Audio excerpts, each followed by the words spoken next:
O eternal and almighty God, from whom all power and wisdom come, we are assembled here before thee to frame such laws as may tend to the welfare and prosperity of our province. Grant, O merciful God, we pray thee, that we may desire only that which is in accordance with thy will, that we may seek it with wisdom and know it with certainty and accomplish it perfectly, for the glory and honor of thy name and for the welfare of all our people. Amen. Please be seated. Good morning, everybody.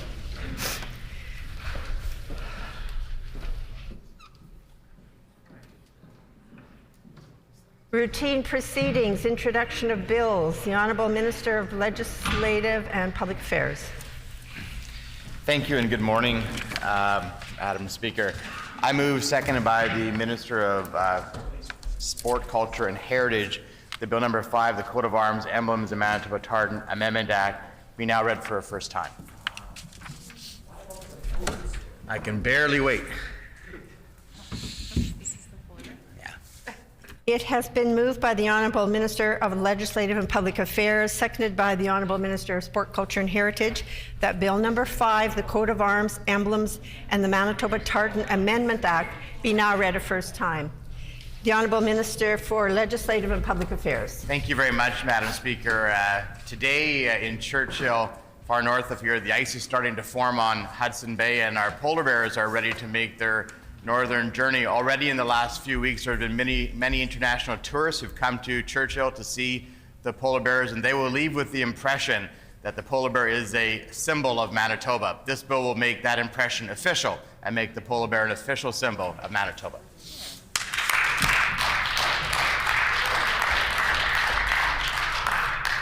Is it the pleasure of the House to adopt the motion? Agreed? Agreed, and so ordered. The Honourable Minister of Finance. Thank you, Madam Speaker. I move, second by the Minister of Justice, that Bill number 6, the Worker Compensation Amendment Act, now be read a first time.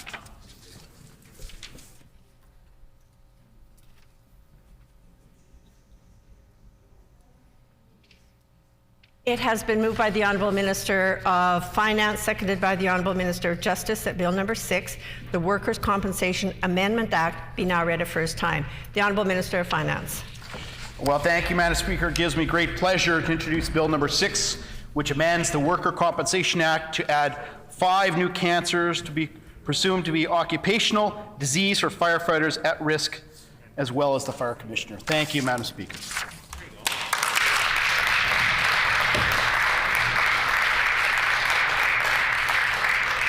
Is it the pleasure of the House to adopt the motion? Agreed? Agreed, and so ordered. Committee reports, tabling of reports, ministerial statements, member statements. The Honourable Member for Turtle Mountain.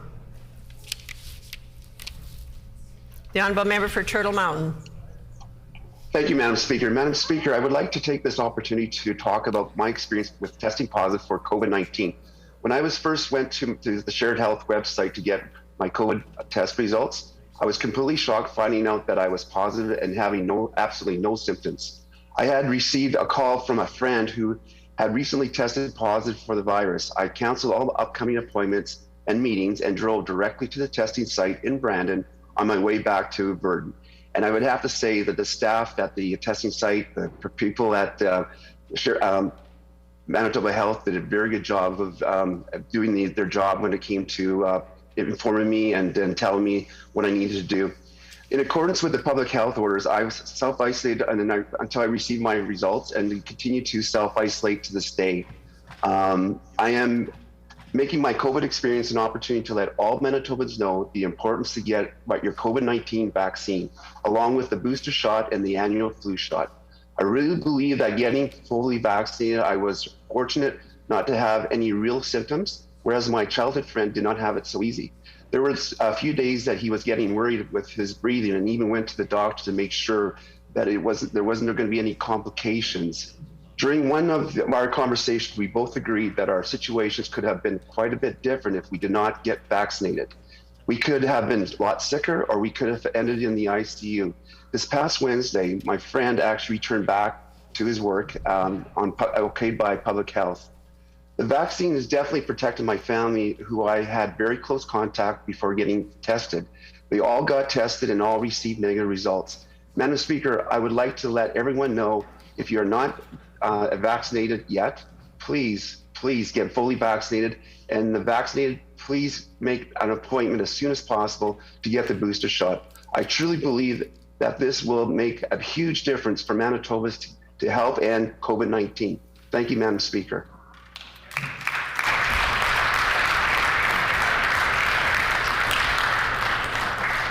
The honourable member for Point Douglas. Miigwech, Madam Speaker. When they're in opposition, Conservatives love to talk about how they'll do more with less. And with every election, they promise that they'll be able to cut spending while still providing for Manitobans. But when they get into government, they got social services. All that they offer to Manitobans are thoughts and prayers. What has their thoughts and prayers approach led to? More poverty, more homelessness, more overdose deaths. Everyone knows that those struggling with addictions need safe consumption sites to avoid overdose deaths. And yet this PC government has opposed its creation at every turn. Everyone knows that in order to help youth struggling with addiction, they need to fund treatment centers. And yet this PC government closed the only long-term treatment center for teens with addictions in this province. Everyone knows that to set up those struggling with addictions for success, they need to get them into addictions treatment. We need them to get into housing units, and yet this government has reduced rent assist for thousands of Manitoban families, and everybody knows that Manitobans looking to break a dependency on drugs need help dealing with mental health issues and finding employment. But this government has clawed back the portable housing benefit for Manitobans with mental health challenges and the job seekers allowance for EIA recipients. Manitobans struggling with poverty and addictions don't need more thoughts and prayers. Order. They need tangible actions on a scale far greater than this PC government is offering. Turn your thoughts and prayers into action and make a difference. Help save lives in this province and open a safe consumption site so people can live in dignity and ensure that they are not going to die.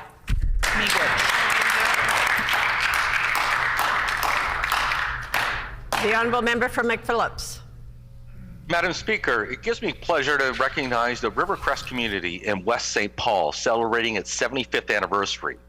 Rivercrest came into being in 1946 as a Veterans Land Act project for those who wanted to live in a rural setting but still be able to commute to Winnipeg.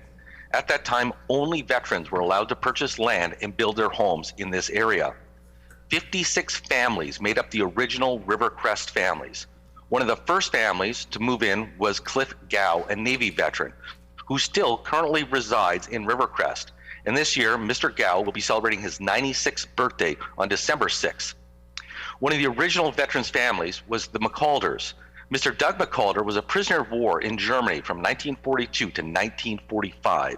Their daughter, Sharon Yackel, served 4 years on municipal council, and her son, Ryan Yackel, is our current fire chief in West St. Paul. Rivercrest was the first residential subdivision of West St. Paul and was made up entirely of military personnel and their families. 56 couples, many of them women, were brides from England, moved into homes under favorable financial conditions. The spouses and children of each veteran family were one of the reasons the community thrived. During that time, people got to know each other, where they lived, children played together, and communities grew. The veterans and their families played a big part in developing this community. They built the Rivercrest community so people could gather together and enjoy their events. Though the community center no longer stands, Rivercrest Park is still used and enjoyed by all in the area. There's a monument erected in the park dedicated to the veterans. This year, the RM of West St. Paul has erected another monument listing the names of the original Rivercrest settlers of 1946. I would like to thank and congratulate all the war veterans for building the Rivercrest community, establishing goals, and learning to give back through community service. Thank you, Madam Speaker.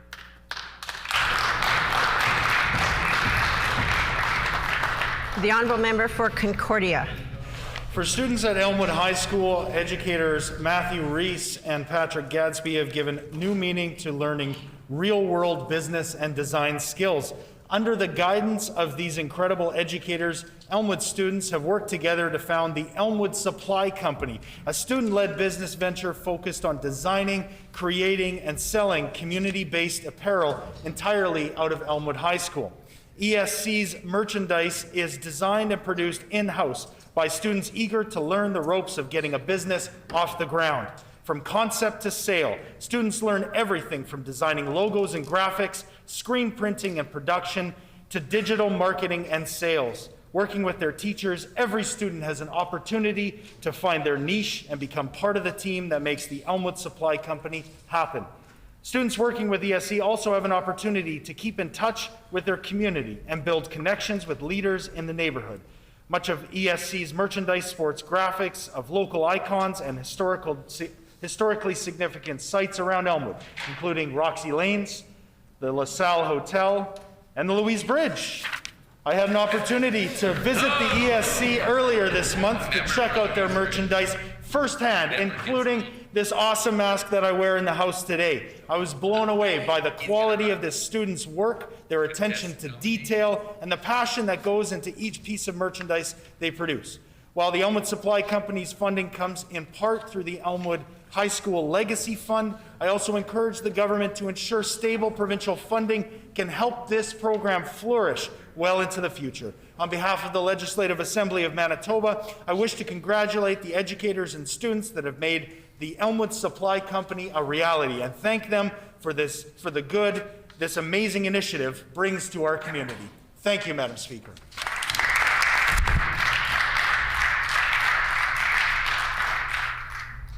The Honourable Minister of Crown Services. Thank you, Madam Speaker. I rise in the House today to honour Team Walter from the East St. Paul Curling Club. Team Walter won the World Junior Qualifier at the Heather Curling Club and are now representing Manitoba at the World Junior National Qualifier this week in Saskatoon. They placed third in their pool with a record of 3 wins and 2 losses and are now moving on to the playoffs this weekend.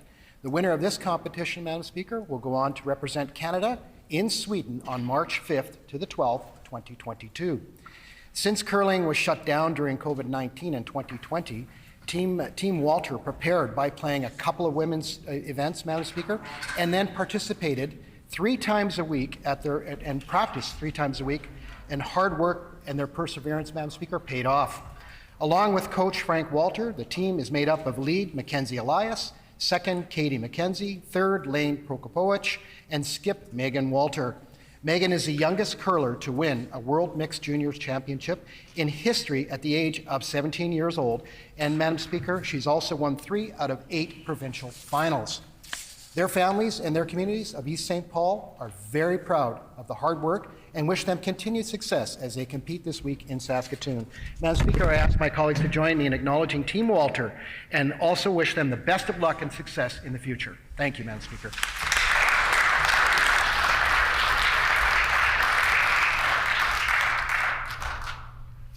Oral questions. The Honourable Leader of the Official Opposition. Thank you, Madam Speaker. Now, every Manitoban knows that we need more nurses, and yet the cuts of the Pallister-Stephenson government mean fewer nurses at the bedside. We heard yesterday about the crisis in Winnipeg hospitals, but the situation is also dire outside the perimeter. In Southern Health, there is a 21% vacancy rate for RNs. That's 1 in 5 nurses who are missing from the bedside. There's also a 26% vacancy rate for LPNs, almost 1 in 4 positions empty. Why does a former Minister for Health think leaving 1 in 4 nursing positions unfilled is acceptable?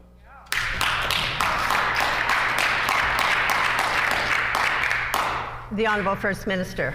Thank you very much, Madam Speaker, and I thank the Leader of the Opposition for that question. And in fact, he is wrong. There's 6% more critical care nurses across the entire WRHA since last year, and there are 36% more critical care nurses in the Grace Hospital since last year. We recognize, Madam Speaker, that there's more work to do, and we're committed to doing that.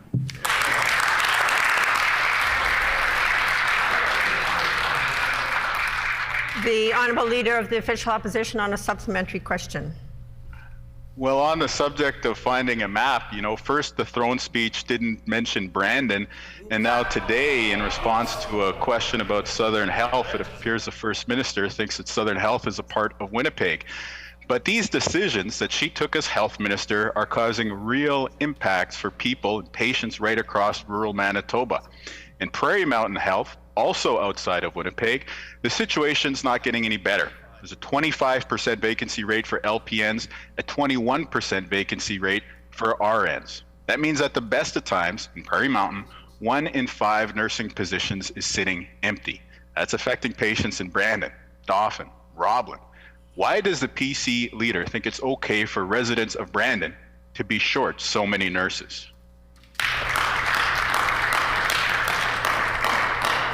The Honourable First Minister. Well, thank you very much, Madam Speaker. In fact, 5 days after being sworn in as a new Premier of our province, Madam Speaker, I was out in Brandon visiting with Mayor Rick Kress there. I was pleased to have him as a guest here in the gallery and during the throne speech, Madam Speaker.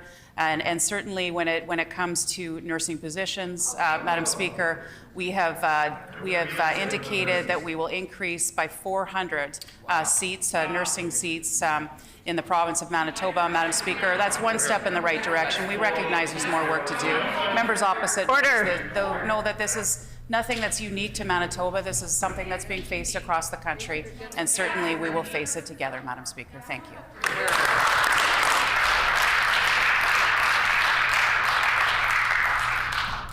The Honourable Leader of the Official Opposition on a final supplementary. What is unique to Manitoba is that we are down 500 nurses because of the PC's time in office. And this healthcare staffing crisis just shows how similar the new PC leader is to Brian Pallister. And that makes sense because the new PC leader was the health minister under Mr. Pallister. And this staffing crisis is also very bad in northern Manitoba. There is nearly a 30% vacancy rate for nurses in Thompson. Now, we know it's hard to staff nursing stations across the north, but a 30% vacancy rate in the hub for healthcare in northern Manitoba is a big concern. We need accountability, we need action. Will the government start by acknowledging that there is a staffing crisis in healthcare today?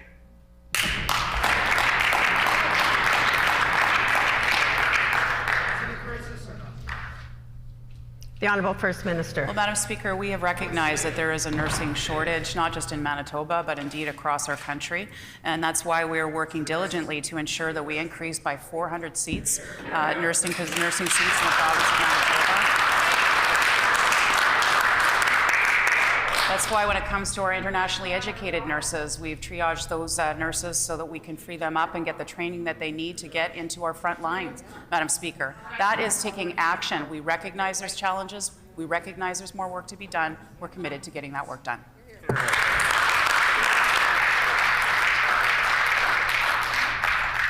The Honourable Leader of the Official Opposition on a new question. Good jobs, low rates, clean energy, and a commitment to reconciliation. That's what Manitoba Hydro should be. But that's not what we're getting from Hydro under the PCs. In May, the Pallister-Stephenson government issued a secret directive to Hydro to implement all of the recommendations from the fake wall inquiry. We're making that secret directive public today. It means selling off subsidiaries like Centra Gas potentially. It means bringing Bill 35 back where rates were set at the cabinet table, making life more expensive. And it means more privatization with P3s. Will the new PC leader stop interfering with Hydro and withdraw this directive today?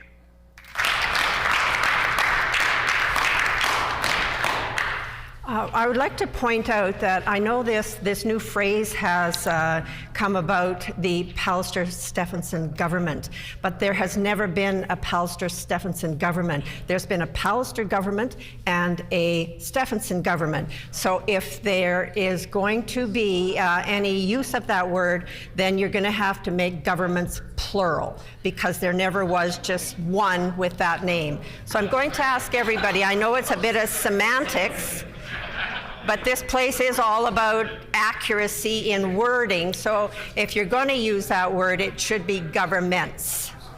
The Honourable First Minister. The Honourable... Order. Stuff like the bridge over Saskatchewan.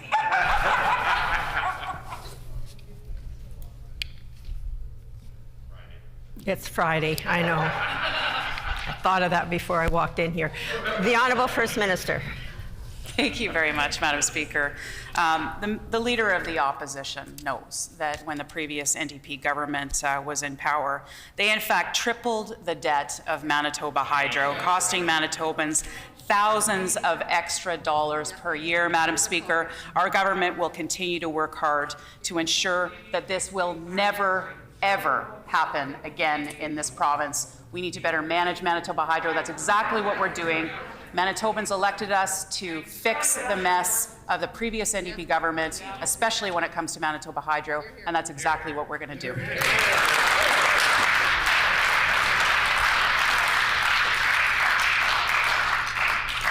The Honourable Leader of the Official Opposition on a supplementary question. Well, it's more of the same from the Pallister-Stephenson governments. The name may be pluralized, but there's only one approach. The new PC leader continues to interfere with Manitoba Hydro. Now, the secret directive, which the PC leader kept concealed until today, means that Bill 35 is going to come back. That means no public hearings. That means life gets more expensive because the PCs keep raising your Manitoba Hydro rates. It means more interference in Manitoba Hydro, and that's what the Pallister-Stephenson governments really get up to behind closed doors. Order. Will the new PC leader take action and commit to public rate setting and to withdrawing this directive today?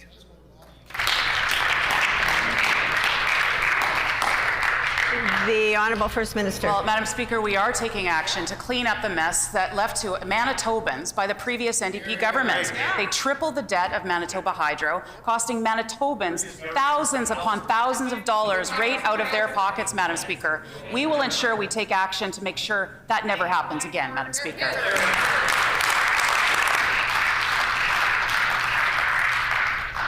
The Honourable Leader of the Official Opposition on a final supplementary. Well, Madam Speaker, the truth of the reality of the situation is this. The Pallister-Stephenson governments have increased hydro rates on Manitobans time and time again without even a public hearing. That's what they've been up to. We also know that they've been interfering with Manitoba Hydro in a way that costs Manitobans more money. And this secret directive, which the new PC leader should acknowledge today, will lead to more privatization and more politics and more expensive bills for Manitobans. It's wrong. We know Bill 35 was a mistake. We also know that breaking up Manitoba Hydro and selling off pieces of it, as this government has done, is also wrong. Further privatization will cost Manitobans more. That's the agenda of the Pallister-Stephenson governments. Will the new PC leader admit that this was all a mistake, and will she scrap this hydro directive today?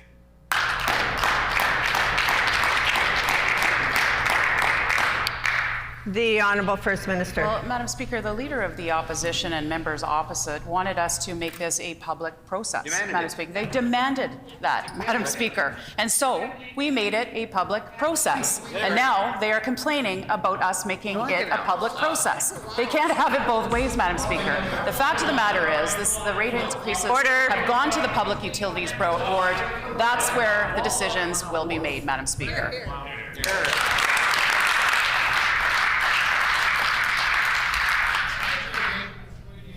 Order.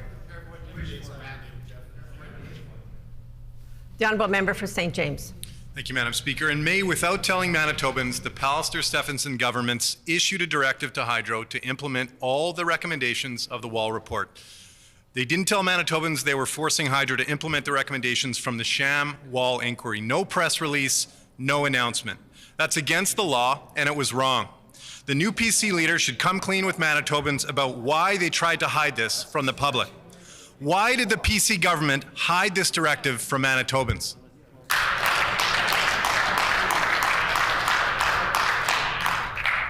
The Honourable Minister of Crown Services. Thank you, Madam Speaker, and certainly appreciate a question from the member opposite on hiding things, Madam Speaker. We know under the former NDP government what they hid. They hid the PUB process away from Manitobans, Madam Speaker, when they went ahead and ran a bipole line 500 plus kilometers around the west side of the province, all the way to Saskatoon, Madam Speaker, and back through Winnipeg, Madam Speaker. We know that it was a $10 billion boondoggle. We know that they're afraid of the outcome of the Wall report, Madam Speaker. We know that we know, Madam Speaker, that that is a concern for them. Madam Speaker, we'll ensure that that never, ever happens again under our watch.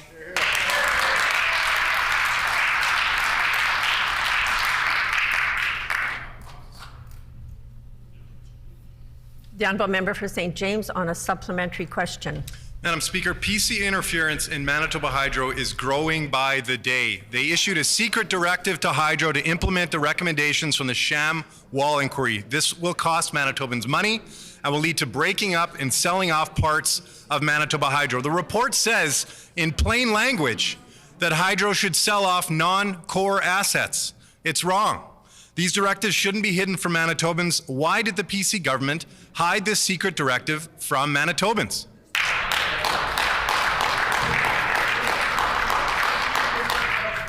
The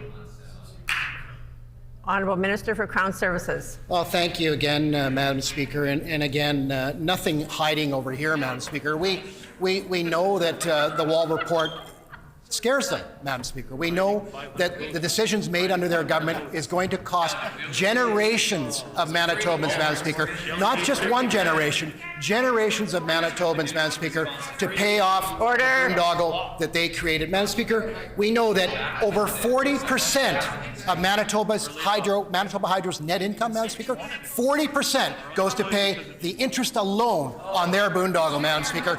We will get it right.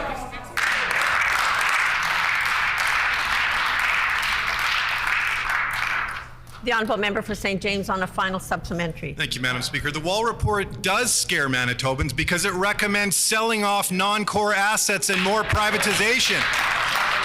The law is clear. Directives to Crown corporations need to be published, but the PC government hid their interference in Manitoba Hydro from the people of Manitoba. That's against the law, and it's wrong. We know this interference will lead to higher rates and breaking up of our most important Crown corporation.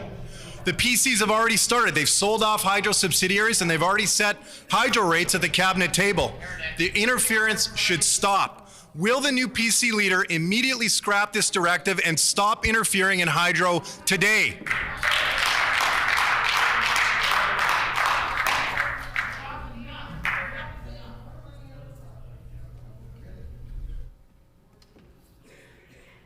Order.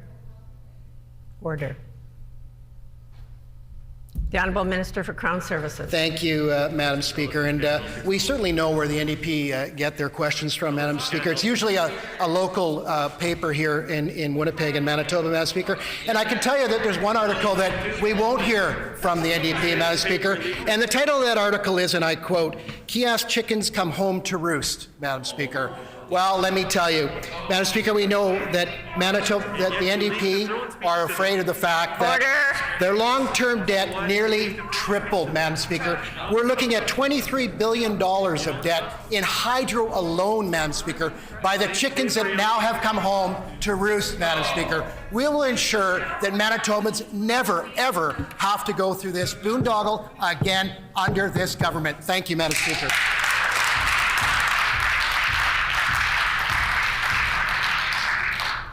The Honourable Member for St. John's. Thank you, Madam Speaker. Our team is focused on the concerns of Manitobans, like the cost of living and affordability, issues that were not mentioned in the throne speech. The PC leader is distracted with the fight going on across the street at the law court. Her own legal filings are due in court today. This is absolutely unprecedented. Our team is here to do the people's work. The PC leader is defending her power and her privilege. That's an absolute mess, Madam Speaker. Why are the PCs focused on their own status and not on the interests of Manitobans?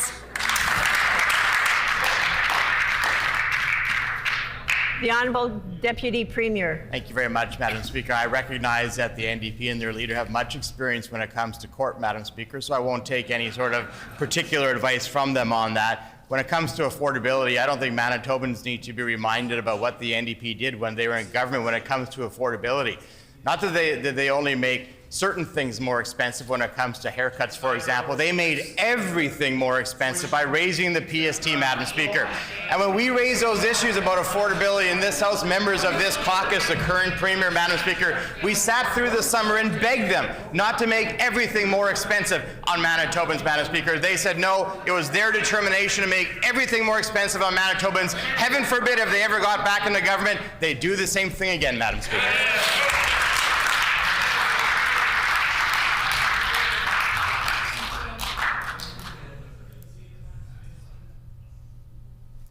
The Honourable Member for St. John's on a supplementary question. Judge Edmonds says of the case, and I quote, "It's a matter of urgency and public interest. The application not only affects the parties and the intervener, but also affects the people of Manitoba who have an interest in knowing whether the election of our new premier was flawed," end quote.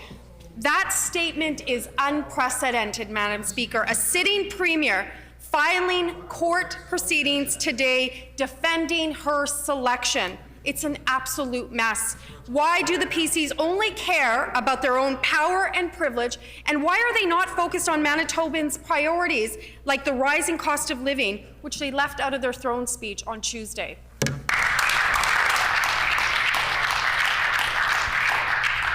The Honourable Deputy Premier. Madam Speaker, my only regret when I left the Premier's office in my short term there is that I couldn't find all those NDP membership books that were left there from Greg Sellinger when he was selling memberships out of the Premier's office, Madam Speaker, to try to hang on to his leadership, Madam Speaker.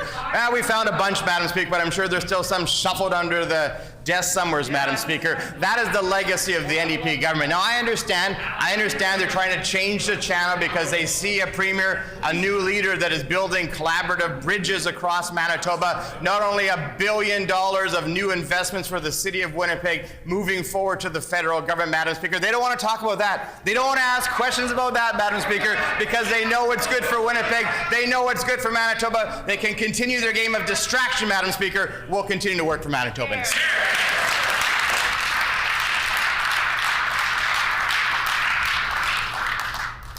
The Honourable Member for St. John's on a final supplementary. Madam Speaker, while the PC leader and her rival battle it out with claims that I'm the Premier, down the street, the member for Seine River wants entry to a public building because I'm an MLA. Nobody cares that she's an MLA, Madam Speaker. 2 years into the pandemic, she should know full well how vaccination protocols work and what her rules she should be following. Instead, she shows up with illegitimate authorizations and seeks entry based on her power and privilege of being an MLA. People expect us to follow the rules. Why do Conservatives think that they can push their way around based on their status? Why don't they start focusing on the priorities of Manitobans? The Honourable Deputy Premier. Well, Madam Speaker, I didn't hear all the question and all that sort of word sauce that was going on over there. I do think that the wannabe leader of the NDP said that she was the leader or she was the Premier or something. I think that the current leader of the NDP might want to get back here as fast as it's safe to do so, Madam Speaker. Although I know that, of course, he probably is still dealing with those public health fines that he had when he held a event that was outside of the realm of the public health orders, Madam Speaker. But I don't want to get into that, so I won't mention that. But I will mention that this particular leader, this Premier, is focused on priorities of Manitobans. We see that today with the introduction of legislation that will benefit firefighters for presumptive legislation. We saw that when she traveled to the city of Winnipeg to ensure that there is actual funding for those who need it in Winnipeg, Madam Speaker. Focus on the priorities. They can howl like coyotes all Friday, Madam Speaker.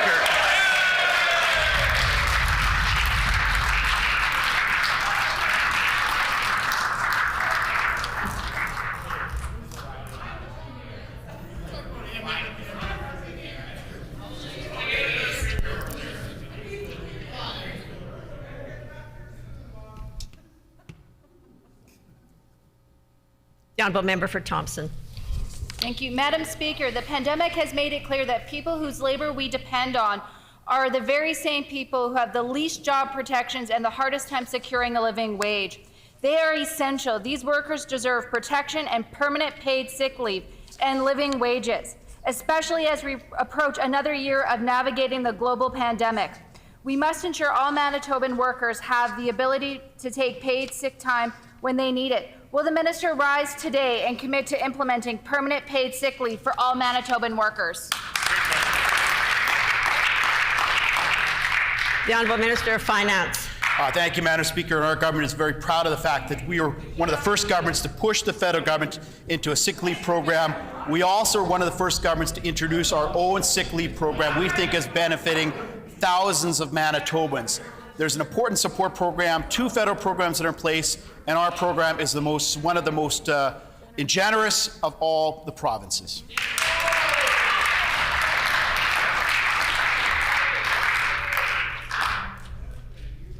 The Honourable Member for Thompson on a supplementary question. Madam Speaker, British Columbia has officially become the first province in Canada to offer permanent paid sick leave to all workers covered by their Employment Standards Act, including part-time workers. We know that employees who do not have access to paid sick leave are often those workers who are low wage and in precarious jobs, and are more often are women and racialized workers. Permanent paid sick leave for all Manitobans workers would equal equality and safety. Will the minister commit to permanent paid sick leave for all Manitobans workers today? Yes or no? The Honourable Minister of Finance. Well, thank you, Madam Speaker, and our government is very proud of the fact that we allocated or provided supports over $407 million of supports to individuals and families during the pandemic. That's money that's needed. Almost 1/3 of all Manitobans got some sort of support. We are one of the first provinces to introduce a sick leave program. There's been thousands of people that have benefited from them, and we pushed hard, Madam Speaker, to ensure there's a federal program that's in place. We're very proud of the work. We'll continue to do that work, Madam Speaker.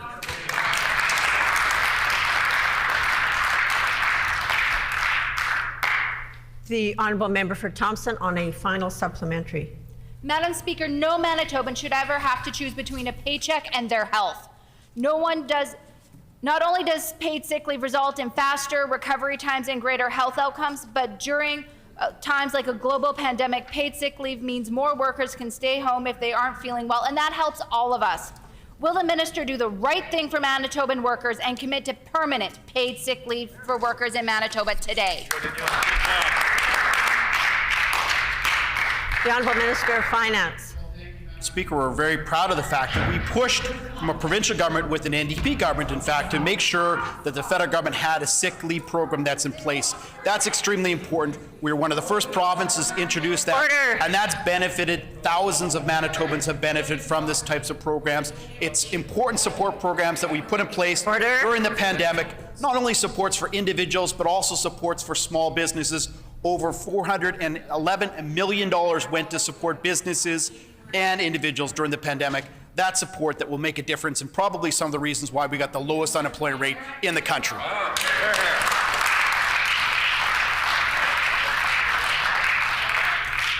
The Honourable Member for Concordia. Yesterday, Madam Speaker, I asked the minister about his rushed closures on the North Perimeter. His answers were simply unacceptable to the people of Rosser and beyond. Thousands of Manitobans now have to have hours added to their weekly commute, drive down many miles down roads that are not designed for that kind of traffic. Order. The minister claims safety. But one local resident tells me a recent urgent trip by ambulance took twice as long as it should have because of these detours. The minister made no investments to mitigate the effects of these closures. Now, he may not want to answer to me, but the minister should answer to the residents of Rosser and beyond. Will he reconsider these ill-conceived closures? The Honourable Minister of Infrastructure. Well, Madam Speaker, another silly question from a silly member of the opposition. International renowned traffic engineers here in Manitoba have suggested that these access points onto the perimeter highway are dangerous. And they used real data to prove that. Over a 5-year period, there were 40 collisions on the north perimeter. 9 resulted in personal injuries. My question is, Madam Speaker, why does the NDP, why does the member for Concordia and the Leader of the Opposition take a position against safety for Manitobans? Why do they stand against safety on our highways? Our government will always stand for safety as our #1 priority.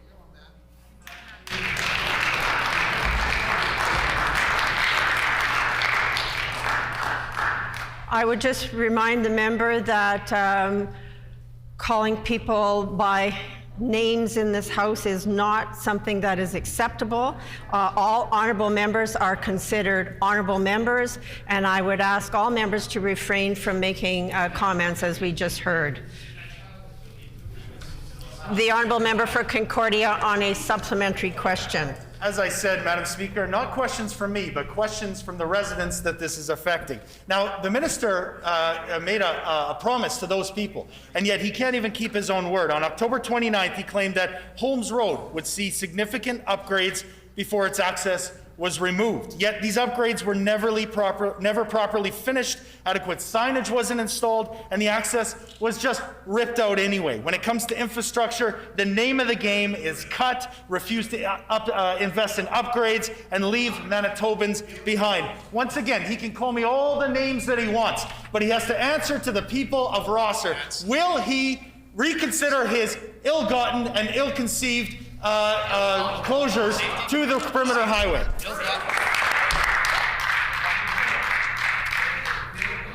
Order. The honourable Minister of Infrastructure. Well, how about we add to the pile, simply not true. What was just put on the record is not true. Holmes Road still has access to the perimeter highway until it gets fully paved and the connections are done.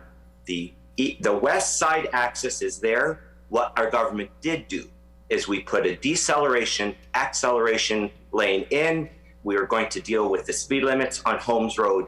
There is still access, and it proves again that the NDP will say anything and do anything, whether it's true or not, and usually it's not. We are spending $80 million on safety on the perimeter, something the NDP has voted against every single time. The member's time has expired.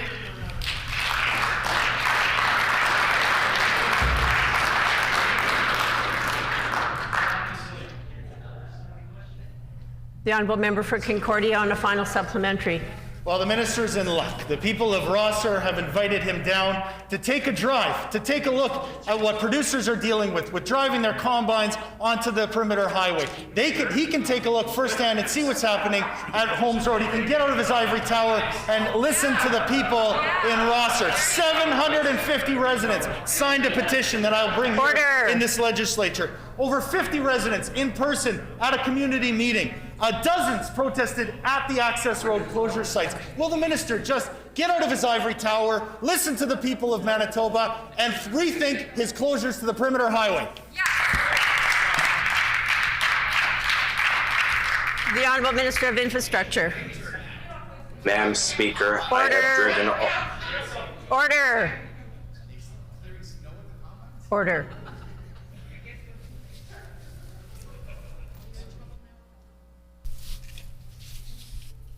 I've indicated before that when we have members participating virtually, it's very difficult to hear unless we have silence in the room so that we can properly hear them.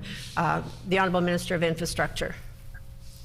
Madam Speaker, I would like to tell the member opposite that hundreds, in fact, thousands of people have gone online and they have told us, whether by email, verbally, whether they went online, that they want the perimeter highway to be safer. We have an NDP that voted against over $80 million for safety on the perimeter highway. I'd like to point out in 5 years that there were 40 accidents on the North Perimeter Highway, of which 9 of them it resulted in personal injury. So the NDP votes against $80 million for safety for the perimeter highway and doesn't stand for the safety of those individuals who travel that particular stretch of the perimeter which I drive every day when I'm not quarantining. I drive it every day. I am there, Madam Speaker. The member's time has expired.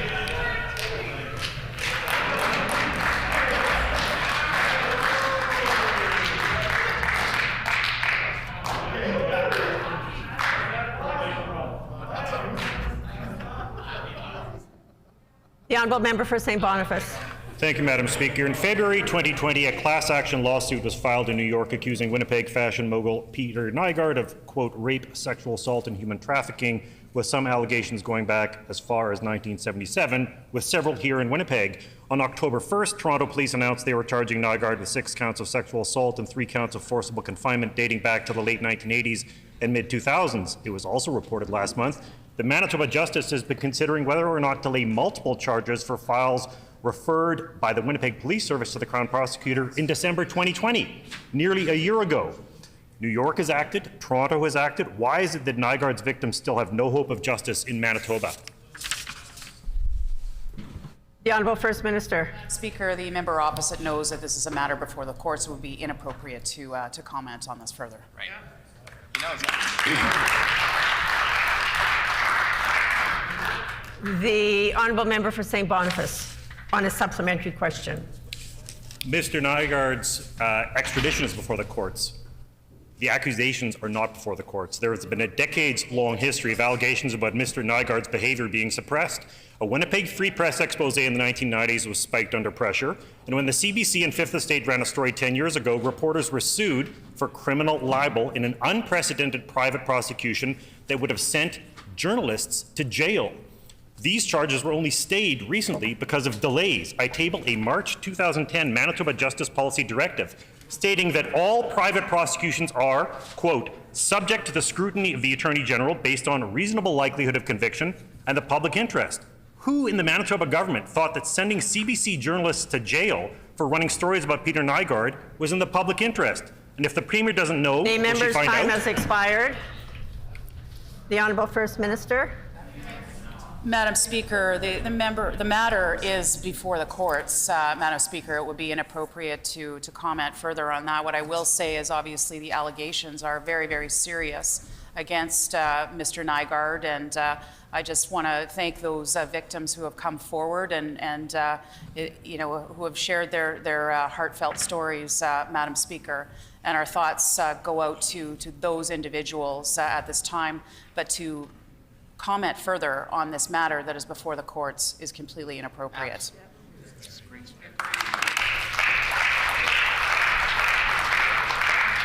The honourable member for River Heights. Madam Speaker, with allegations of sexual assault against Peter Nygaard dating back to 1977, 44 years ago, why was there not a proper investigation and charges laid against Peter Nygaard many years ago in Manitoba? We have women from Manitoba who have come forward. We have excellent investigators in our city and RCMP forces. I asked the Minister of Justice, when was the first investigation into Peter Nygaard started in Manitoba? And is there a possibility that at some point in the investigation, someone higher up prevented the investigation from proceeding further?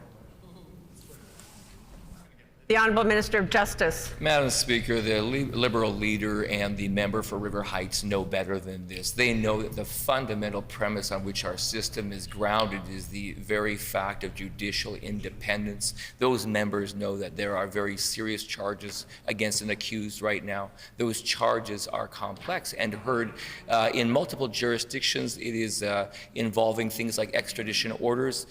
We know it would be completely inappropriate to comment in this place or reflect on the work of police, of the judicial branch, of the prosecution services. The courts will decide the case, not the member for River Heights.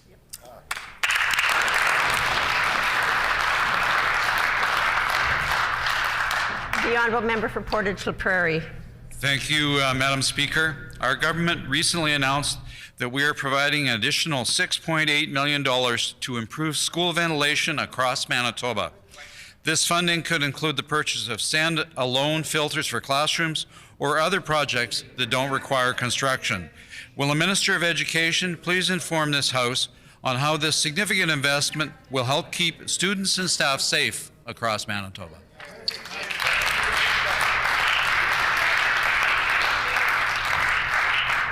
The Honourable Minister of Education. Well, thank you very much, Madam Speaker. I thank my colleague for this great question and talking about this great investment. Ventilation upgrades are only one aspect of a multi-layered approach for reducing the risk of transmitting COVID-19 in schools. This year, our government allocated $40 million directly to schools. That's part of our $58 million Safe Schools Fund. So far, 14 school divisions have taken us up and reported ventilation upgrades to the tune of $1.3 million. Yesterday, we announced an additional $6.8 million for ventilation upgrades throughout classrooms. I also want to take this opportunity to thank teachers, staff, administrators for all their great work in keeping themselves and our students safe in our Manitoba classrooms.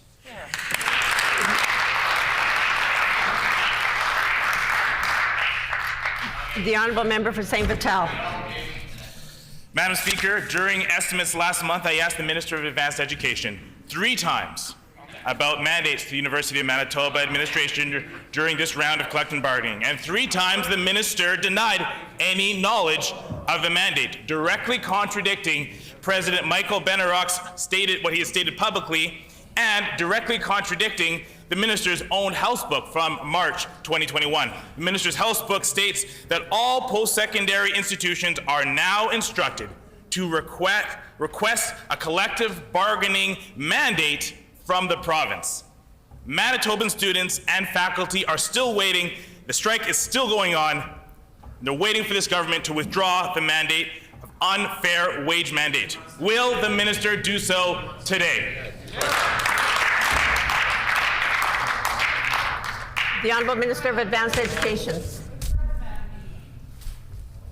The Honourable Minister of Advanced Education. Thank you, Madam Speaker. Madam Speaker, we've been more than clear. Government is not the employer, Madam Speaker. The university has publicly detailed the real nature of the impasse over monetary and non-monetary issues in the current bargaining with UMFA. I could get the member the link to the website so he could check it out himself. He should maybe take some time to read it. The university has also accepted the neutral mediator's recommendation that the parties resolve their differences through binding arbitration, Madam Speaker. This approach would bring the strike to an immediate end, Madam Speaker, and lift the extra pressures on students and families already dealing with the pandemic. Madam Speaker, will the members simply confirm that both sides should listen to the mediator's advice, Madam Speaker?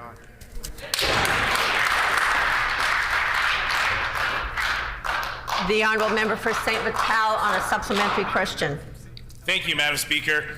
This government is trying to create for themselves a shiny new image away from Brian Pallister, but we know that this Pallister-Stephenson governments have continued that austerity agenda. They continue to impose wage mandates like the one they've put on the University of Manitoba. So the minister's denied the mandate 3 times, but we know it exists.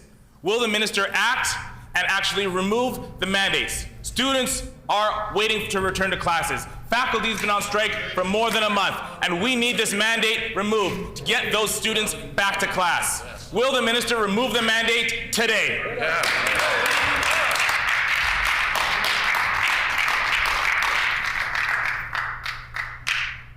The Honourable Minister of Advanced Education. Thank you, Madam Speaker, and I strongly urge the member from St. Vital, his NDP teammates, and his former political staffers to stop politically interfering with UMFA and the University of Manitoba's strike. Get out of the way. Think of students first, Madam Speaker. But Madam Speaker, I would like to take this opportunity to congratulate the new president of the University of Winnipeg, Dr. Todd Mondor, on his appointment. He will be starting April 1st. I'd also like to thank Dr. James Curry for his extensive, hard-working effort as the interim dean of or president of the University of Winnipeg. Thank you, Madam Speaker. Have a great weekend.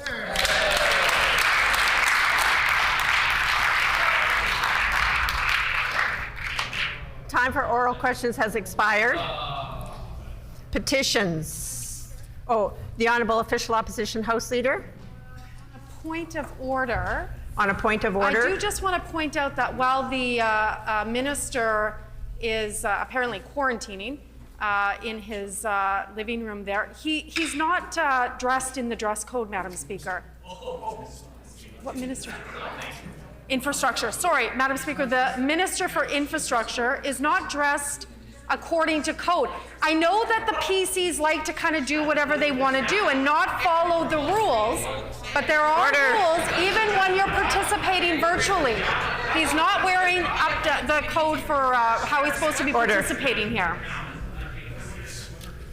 The Honourable Government House Leader, on the same point of order.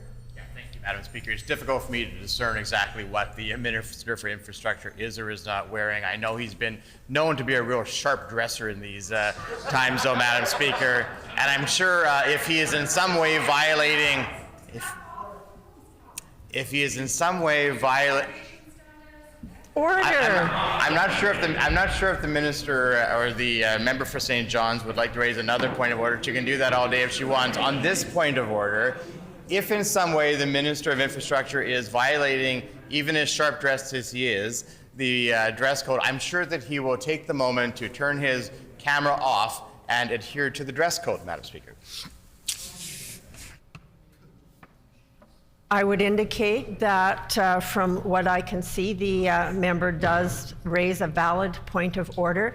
The rules of the House are to be that men are to be wearing jackets, whether they're suit jackets or sports jackets, but that is actually the rule within this legislative chamber, so she does have a point of order.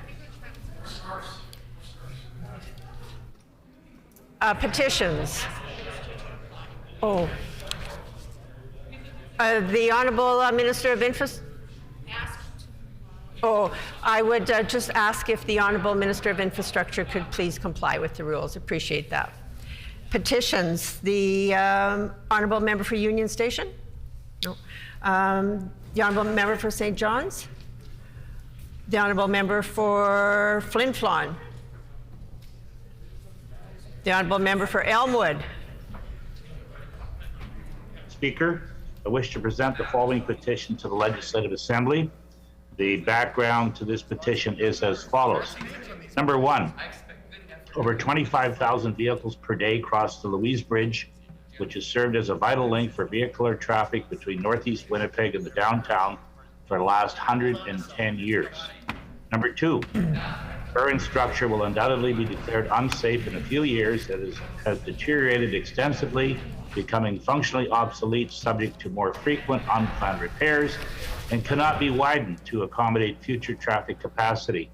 Number three, as far back as 2008, the City of Winnipeg has studied where the new replacement bridge should be situated. Number four, after including the bridge replacement in the city's 5-year capital budget forecast in 2009, the new bridge became a short-term construction priority in the city's transportation master plan of 2011. Number five, city capital and budget plans identified replacement of the Louise Bridge on a site just east of the bridge and expropriated homes there on the south side of Narrant Avenue in anticipation of a 2015 start. Number six, 2014, the new city administration did not make use of available federal infrastructure funds. Number seven, the new Louise Bridge Committee began its campaign to demand a new bridge, and its surveys confirm residents wanted a new bridge beside the current bridge, with the old bridge kept open for local traffic. Number eight, the NDP provincial government signaled its firm commitment to partner with the city on replacing the Louise Bridge in its 2015 throne speech. Unfortunately, provincial infrastructure initiatives such as the new Louise Bridge came to a halt with the election of the Progressive Conservative government in 2016. Number nine, more recently, the city tethered the Louise Bridge replacement issue to its new transportation master plan and Eastern Corridor project. Its recommendations have now identified the location of the new bridge to be placed just to the west of the current bridge, not to the east as originally proposed. The city expropriation process has begun.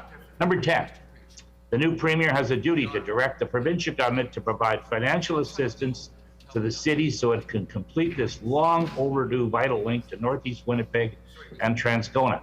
We petitioned the Legislative Assembly of Manitoba as follows. Number one, to urge the new Premier to financially assist the City of Winnipeg on building this 3-lane bridge in each direction to maintain this vital link between Northeast Winnipeg, Transcona, and the downtown. Number two, to urge the provincial government to recommend that the City of Winnipeg keep the old bridge fully open to traffic while the new bridge is under construction. Number three, to urge the provincial government to consider the feasibility of keeping the old bridge open for active transportation in the future. And this petition is signed by many, many Manitobans. In accordance with our Rule 132(6), when petitions are read, they are deemed to be received by the House. Are there any further petitions? The Honourable Member for Concordia. Thank you, Madam Speaker. I wish to present the following petition to the Legislative Assembly. The background to this petition is as follows. Number one, Manitoba Infrastructure has undertaken the closure of all farm access roads along the North Perimeter Highway, forcing rural residents to drive up to 6 miles out of their way to leave or return to their property. Number two, the provincial government's own consultations showed that closing the access of some of these roads, including Sturgeon Road, was an emerging concern to residents and business owners, yet the North Perimeter Plan does nothing to address this issue. Number three, residents and business owners were assured that their concerns about access closures, including safety issues cited by engineers, would be taken into account and that access at Sturgeon Road would be maintained. However, weeks later, the median was nonetheless torn up, leaving local residents and businesses scrambling. Number four, closing all access to the perimeter puts more people in danger as it emboldens speeders and forces farmers to take large equipment into heavy traffic, putting road users at risk.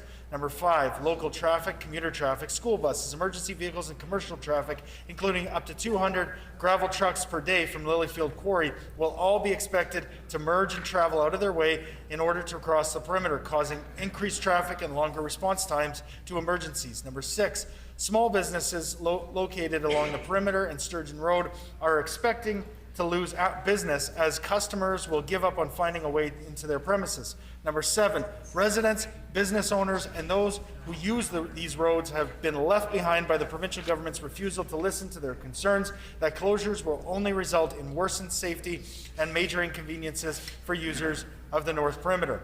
We petition the Legislative Assembly of Manitoba as follows: to urge the Minister of Infrastructure to leave residents access to the Perimeter Highway at least every 2 miles along its length, especially at intersections such as Sturgeon Road, which are vital to local businesses. And number two, to urge the Minister of Infrastructure to listen to the needs and opinions of local residents and business owners who took the time to complete the perimeter safety survey while working with engineers and technicians to ensure their concerns are addressed. And this petition, Madam Speaker, is signed by many Manitobans.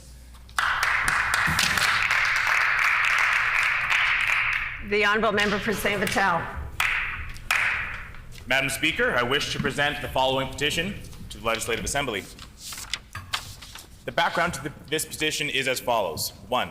Healthcare is a basic human right and a fundamental part of the responsible public health. Many people in Manitoba are not covered by provincial health care. Migrant workers with permits less than 1 year, international students, and those undocumented residents who have lost their status for a variety of reasons. 2. Racialized people and communities are disproportionately affected by the pandemic, mainly due to the social economic conditions which leave them vulnerable while performing essential work in a variety of industries in Manitoba. 3. Without adequate health care coverage, if they are ill, many of the uninsured will avoid seeking health care due to fear of being charged for the care. And some will fear possible detention and deportation if their immigration status is reported to the authorities. 4. According to United Nations Human Rights Committee, denying essential health care to undocumented irregular migrants is a violation of their rights. 5. Jurisdictions across Canada and the world have adopted access without fear policies to prevent sharing personal health care information and immigration status with immigration authorities and to give uninsured residents the confidence to access health care. 6. The pandemic has clearly identified the need for everyone in Manitoba to have access to health care to protect the health and safety of all who live in the province. We petition the Legislative Assembly of Manitoba as follows. 1. to urge the provincial government to immediately provide comprehensive and free health care coverage to all residents of Manitoba, regardless of immigration status, including refugee claimants, migrant workers, international students, dependent children of temporary residents, and undocumented residents. 2, to urge the Minister of Health and Seniors Care to undertake a multilingual communication campaign to provide information on expanded coverage to all affected residents. 3, to urge the Minister of Health and Seniors Care to inform all healthcare institutions and providers of expanded coverage for those without health insurance and the details on how necessary policy and protocol changes will be implemented. 4, to urge the Minister of Health and Seniors Care to create and enforce strict confidentiality policies and provide staff with training to protect the safety of residents with precarious immigration statuses and ensure they can access health care without jeopardizing their ability to remain in Canada. This has been signed by many, many Manitobans.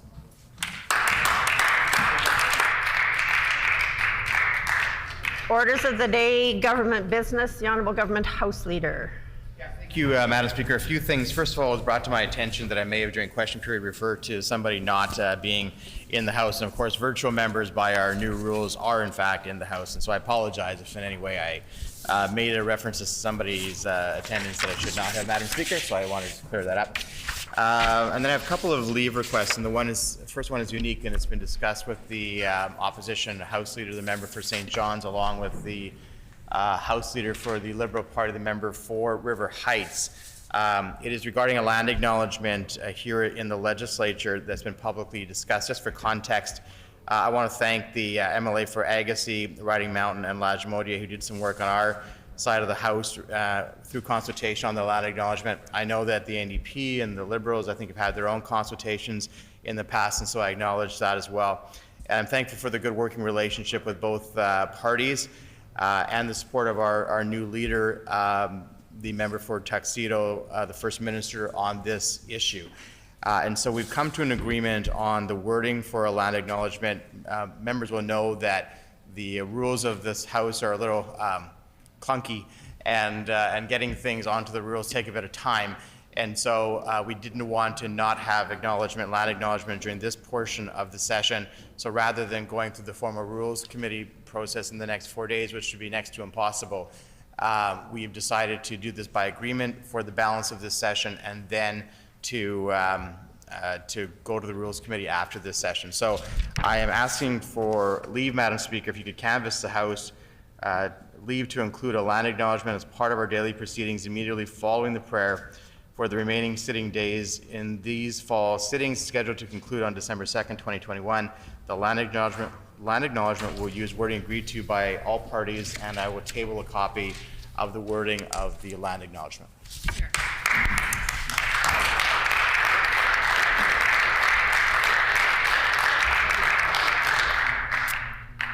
Is there leave to include a land acknowledgement as part of our daily proceedings immediately following the prayer for the remaining sitting days in these fall sittings scheduled to conclude on December 2nd, 2021? The land acknowledgement will use wording agreed to by all parties. Is there leave? Agreed. Leave has been granted. The Honourable Government House Leader. Thank you, Madam Speaker. Could you please canvass the House for leave to allocate time in debate today as follows. 1, to begin with debate on the address in reply to the speech from the throne, which will include only the conclusion of the speech by the Honourable Member for St. James, who has 15 minutes remaining. When the member concludes their speech, the debate will remain open. 2, at the conclusion of that speech, the House will proceed to second reading of Bill number 3, the Family Maintenance Amendment Act. 3, at 12:25, or if there are no further speakers, whichever comes first, the Speaker will put the question on the second reading motion of Bill number 3. 4, the House will not see the clock before the Government House Leader has referred Bill number 3 to committee. And 5, if the debate on Bill number 3 concludes before 12:30, the House will resume debate on the address in reply to the speech from the throne. Is there leave to allocate time in debate today as follows? 1, to begin with debate on the address in reply to the speech from the throne, which will include only the conclusion of the speech by the honourable member for St. James, who has 15 minutes remaining. When the member concludes their speech, the debate will remain open. 2, at the conclusion of that speech, the House will proceed to second reading of Bill 3, the Family Maintenance Amendment Act. 3, at 12:25 p.m., or if there are no further speakers, whichever comes first, the Speaker will put the question on the second reading motion of Bill 3. 4, the House will not see the clock before the Government House Leader has referred Bill 3 to committee. And 5, if debate on Bill 3 concludes before 12:30, the House will resume debate on the address in reply to the speech from the throne. Is there leave? Leave has been granted. Therefore, resuming debate on the motion of the Honourable Member for Lagimodiere and the amendment and sub-amendment thereto, standing in the name of the Honourable Member for St. James, who has 15 minutes remaining. The Honourable Member for St. James. Thank you, Madam Speaker. Madam Speaker, Manitobans have lost all confidence and trust in the PCs, regardless of who is in charge of the party at this point. And this new throne speech won't do anything to change that. And if the government is wondering why, or they want to ask themselves where that confidence has gone and why they've lost that trust, we don't need to look any further than the current state of our healthcare system. Language in the throne speech suggests that the PCs are interested in repairing some of the damage that they've done, but Manitobans know better. That's because in the last 5 years, the PCs have allowed our healthcare system to slide into a state of chaos. Not because of COVID, but because of cuts, because of their mistreatment of nurses, and because of their continued efforts to undermine our healthcare system. It's not political rhetoric to say that Manitobans are less safe today than they were 5 years ago. It's just simply a true statement. We can look today at the information we brought forward today and yesterday about nursing vacancies. In my own community hospital in West Winnipeg, 37% of all nursing positions in our emergency room are currently vacant.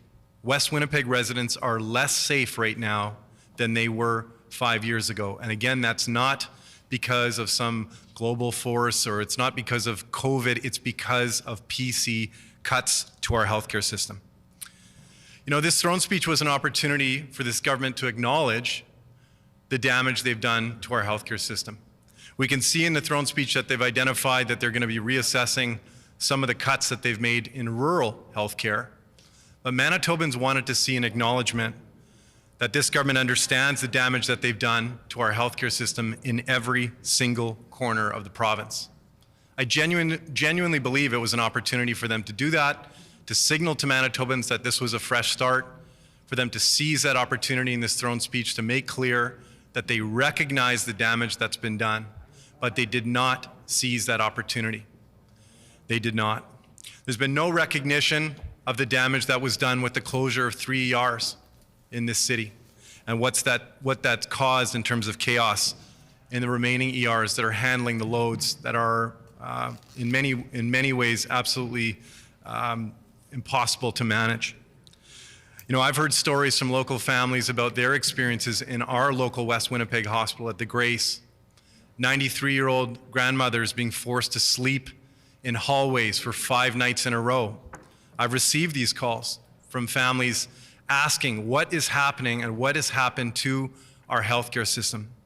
People are in disbelief about the quality of healthcare that they're accessing. They're in disbelief about what's happened to our hospitals. There's no clear recognition from this government in this throne speech about what they've done to our nurses and the damage that they've created, and the fact that they've created a full-blown staffing crisis. They've threatened the foundation of our entire healthcare system through their mistreatment of nurses and through their failure to respond to this staffing crisis. We have thousands of nursing vacancies. We have absolutely astronomical vacancy rates at hospitals across Winnipeg, as we've just learned. And this has been created through forced overtime, nurses coming to work, not knowing if they're going to be able to go home to their families. You know, dangerous working conditions and nurse-to-patient ratios that are out of control, putting both patients and nurses at risk. This government is driving those nurses to go work for private companies, and now we're getting another commitment from this government to hire more nurses 20 months into a pandemic, 5 years into their governance. It's way too little, way too late. There's just no recognition of the errors of their ways. And there's been no recognition of the errors that they made and the failures that we've seen throughout the entirety of the COVID pandemic. And perhaps the most tragic of those being their failure to do what was needed to protect people living in our personal care homes. It's a real tragedy. It's a really an incredible tragedy to think about what families were forced to endure. And I'm thinking in particular about those families of relatives at Maples and Parkview care homes, and knowing that those families were subjected to absolutely horrifying outcomes, losing those family members when we could have done something about that. We had months and months of advance notice that there were going to be significant challenges in keeping those populations safe. We saw what was happening in other provinces, and this government failed to do anything about it. And the new leader, who was health minister at the time, was responsible for that failure to do anything about that. It's incredibly sad. And now, as a lagging indicator of the impacts of their cuts and their failures, we have 136,000 Manitobans in this province, 1/10 of the entire population, waiting for surgery or a diagnostic procedure. Think about that. I count family members, my own family members, among those who are waiting for procedures. They're suffering. They're in need of those procedures to be able to move on with their life. They wake up every day not knowing when they're going to get the medical care they need. And this government is responsible for that. And the new leader of the PC party was Minister of Health at the time when changes could have been made that would have helped to avoid this crisis that we're currently in. This throne speech did not go far enough in recognizing what they've done to our system. They missed that opportunity to do a reset. We need to do better. We need to do much better. Manitobans deserve to have confidence that if they get sick, or a family member or a loved one gets sick, that they're going to get the care that they need. That's pretty simple, Madam Speaker. If the PCs were serious, they would start by calling an independent inquiry into their performance during the pandemic so we could all know and learn from the mistakes that were made. I don't think that's arguable. I think we can all agree that there would be significant benefits to starting an inquiry so we can understand what happened. And we look forward to hopefully this government deciding to move forward with that inquiry.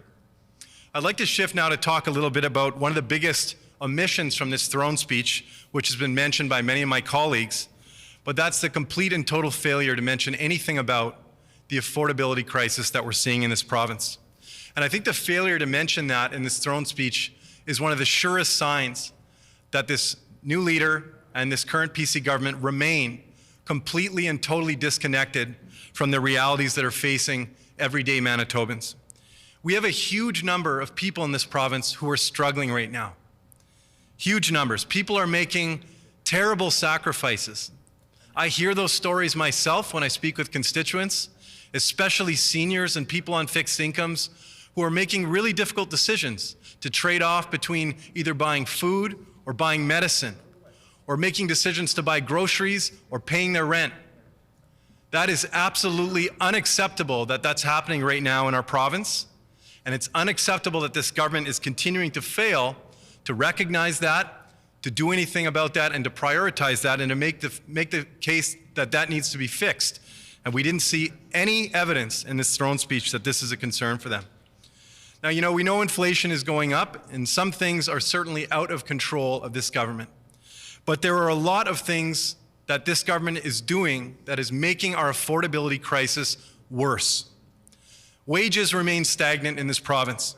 Minimum wages in this province continue to be a poverty wage. You cannot make a go at paying for the cost of living and paying for shelter, working full-time on minimum wage in this province. And what do we see? In October, this government raised the minimum wage by 5 cents, a grand total of 5 cents. I think we know that costs of living are going up much faster than that, Madam Speaker. That is an absolutely shameful thing that we've seen this complete lack of willingness on this government to raise the minimum wage to a level that will allow Manitobans to at least cover their basic cost of living. AGI rent increases are also currently out of control in this province. It's way too easy for landlords to raise rents on Manitobans. In 2019, we saw a total of 310 applications for above guideline increases go in, and a total of 310 of those applications were approved. That was 20,000 units of rental housing in this province that saw huge rent increases. 25% of those, almost 5,000 units, saw increases of 10% or more. Think about the impacts of that in a province as small as Manitoba. The government is complicit in that because RTB legislation is allowing for these rent increases to happen. We can do something about this. We introduced a private member's bill that would have done just that would have helped to solve this. And we know that every time this comes up, the Minister of Finance likes to talk about what happened in the olden days. Well, we're saying right now they have an opportunity to take action. If they were actually concerned, they would take the private member's bill that we put forward, they would put it into action, and they would change laws to ensure that Manitobans don't continue to get gouged on their rent. This would have a huge impact in helping to reduce the affordability challenges being faced by a lot of Manitobans, but this government is failing to take action. Energy rates. We know that gas rates are going up significantly. It's going to cost Manitobans hundreds more dollars. And we also know that hydro rates are going up. And we know that this government raised hydro rates by legislation. That was totally and completely unprecedented in this province. Manitobans will never know, we will never know if those hydro rate increases were actually required. We won't know because that rate increase was set at the cabinet table instead of at the pub. And we know that if this government had their way, they would have continued to do that as they were trying to ram through Bill 35 that would allow rates to be set at the cabinet table on an ongoing basis. And thankfully, because Manitobans got up and fought against that, along with our opposition caucus, they backed away from that bill. But we know we have to watch very carefully. We know we have to watch them very carefully. And we know, as we just revealed today, with their pressing forward with the recommendations from the Wall Report, that the Wall Report recommends a number of items that are almost guaranteed to result in higher energy rates, higher electricity rates for Manitobans. That is shameful. We need to do everything we can to control those rate increases to protect affordability for Manitobans in this province. They've removed rental tax credits from thousands and thousands of Manitobans. We now have thousands of renters who are going to be hundreds of dollars poorer in this province because of the decisions of this PC government. These are the people that are often struggling the most to make ends meet, our renters. We're talking about a lot of seniors, people on fixed incomes, and I can tell you, Madam Speaker, we have a lot of people in my community who have reached out to our office that are going to be hit really hard by the removal of those rental tax credits. That is going to have a major impact. And again, fueling the affordability crisis in this province. We have an EIA system that is forcing people to try to live on $195 a month to meet their basic needs if you're a single person. Think about that. I challenge every single member across the way to ask themselves, could I meet my basic cost of living on $195 a month? I would venture that the answer to that is a hard no, Madam Speaker. I think the members across the way know that, and yet we allow our EI system to continue to force people to live on poverty levels of income at $195 a month. That is shameful. Social and affordable housing, another massive gap in this throne speech was the lack of mention of housing. There's a massive shortage of social and affordable housing in this province, and the situation in a society as wealthy as ours is frankly immoral. We can see how the problem has increased. We see homelessness in communities across the province. I know again in St. James, we're seeing more and more people who are seeking shelter in our parks. We have people sleeping under bridges and underpasses where they've never been before. And that's because they can't find a place to live. It's not because they're choosing to actively go live in parks or sleep under bridges. It's because this government is failing to take action to ensure that there's enough social housing to meet the needs. That's shameful. We know that they've made a passing reference to make a plan in the throne speech, but we're 5 years in. We need to do something about this social and affordable housing crisis in this province. We have 1,500 people in this province who are currently homeless, and that's not a surprise because we have 4,500 people on our Manitoba housing wait list. Manitobans need help. They need a government to demonstrate more compassion, and they need a government to recognize that they're struggling. And the content of this throne speech makes it pretty clear that they're going to be forced to continue struggling for the years to come. That needs to change. That really needs to change. You know, Madam Speaker, Manitobans, as I said, have lost confidence and trust in this government. They've lost confidence that this government is going to take the actions that are required to make life better for them. And we all know, we've lived through the last 5 years. We know that the new Premier was there every step of the way for every bad decision. And so as bad as they want to change the channel and rebrand themselves and repackage a bunch of old initiatives, we know who they are because they've already shown us. Manitobans deserve better. We deserve more compassionate government, and we're going to keep fighting for Manitobans every single day.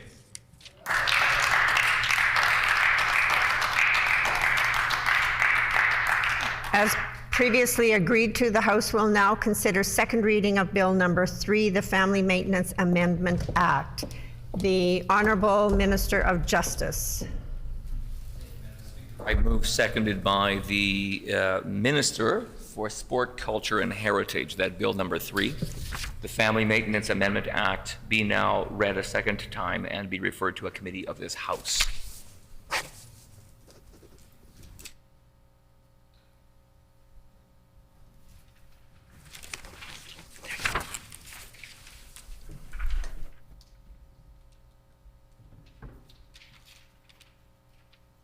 It has been moved by the Honourable Minister of Justice, seconded by the Honourable Minister for Sport, Culture and Heritage, that Bill number 3, the Family Maintenance Amendment Act, be now read a second time and be referred to a committee of this House. The Honourable Minister of Justice. Thank you, Madam Speaker. I am pleased to rise in the House for second reading of Bill number 3, the Family Maintenance Amendment Act. This bill will replace Part 2 of the Family Maintenance Act, dealing with the legal parentage of children. And there are also consequential amendments to the Vital Statistics Act to reflect the new rules as they affect birth certificates, birth registrations, and to other acts. Legal parentage is important. It determines who a child's parents are, and that determination has impacts on a child's life. It affects identity, it affects citizenship, it affects inheritance rights, and entitlement to benefits under provincial and federal laws. It also, of course, imposes obligations on parents who have rights and responsibilities for the care and support of a child. And it speaks to the way an adult who is a parent has the ability and rights to participate in the child's life. And so the bill that is before the legislature now includes new and amended provisions to address parentage of children in all cases. And that means whether a child was born, conceived and then born conventionally, or whether children are conceived through assisted reproduction, whether with or without surrogacy. In so doing, the new legislation safeguards the rights of children, and it ensures the legal recognition of intended parents. Some cues for context. Manitobans may know that amendments to the current law are required at this time because of an order of the Court of Queen's Bench. Last year, almost exactly a year ago, the court ordered that parentage provisions of the Family Maintenance Act are unconstitutional and that they unjustifiably infringe Section 15 sub 1 of the Charter of Rights and Freedoms because they don't contemplate parentage through assisted reproduction and therefore discriminate on the basis of sexual orientation. And whenever that happens, then we're in an important place as a province when we have a section of legislation that has been declared unconstitutional. The obligation then falls on the legislature to advance a remedy in law that will address the area in which the courts have determined that the current legislation was falling down. I would want to make clear that the legislation on the books for Manitoba was never intended to discriminate, but it was enacted well before assisted reproduction was contemplated. It simply did not keep up with the advances in medical, technical, reproductive technology. It resulted in situations where the law has become challenging to navigate for anyone using assisted reproduction to become a parent. We know that infertility can be a real barrier for creating a family for many Manitobans. Advances in assisted reproductive technology have created new opportunities, have given hope to countless parents to become parents.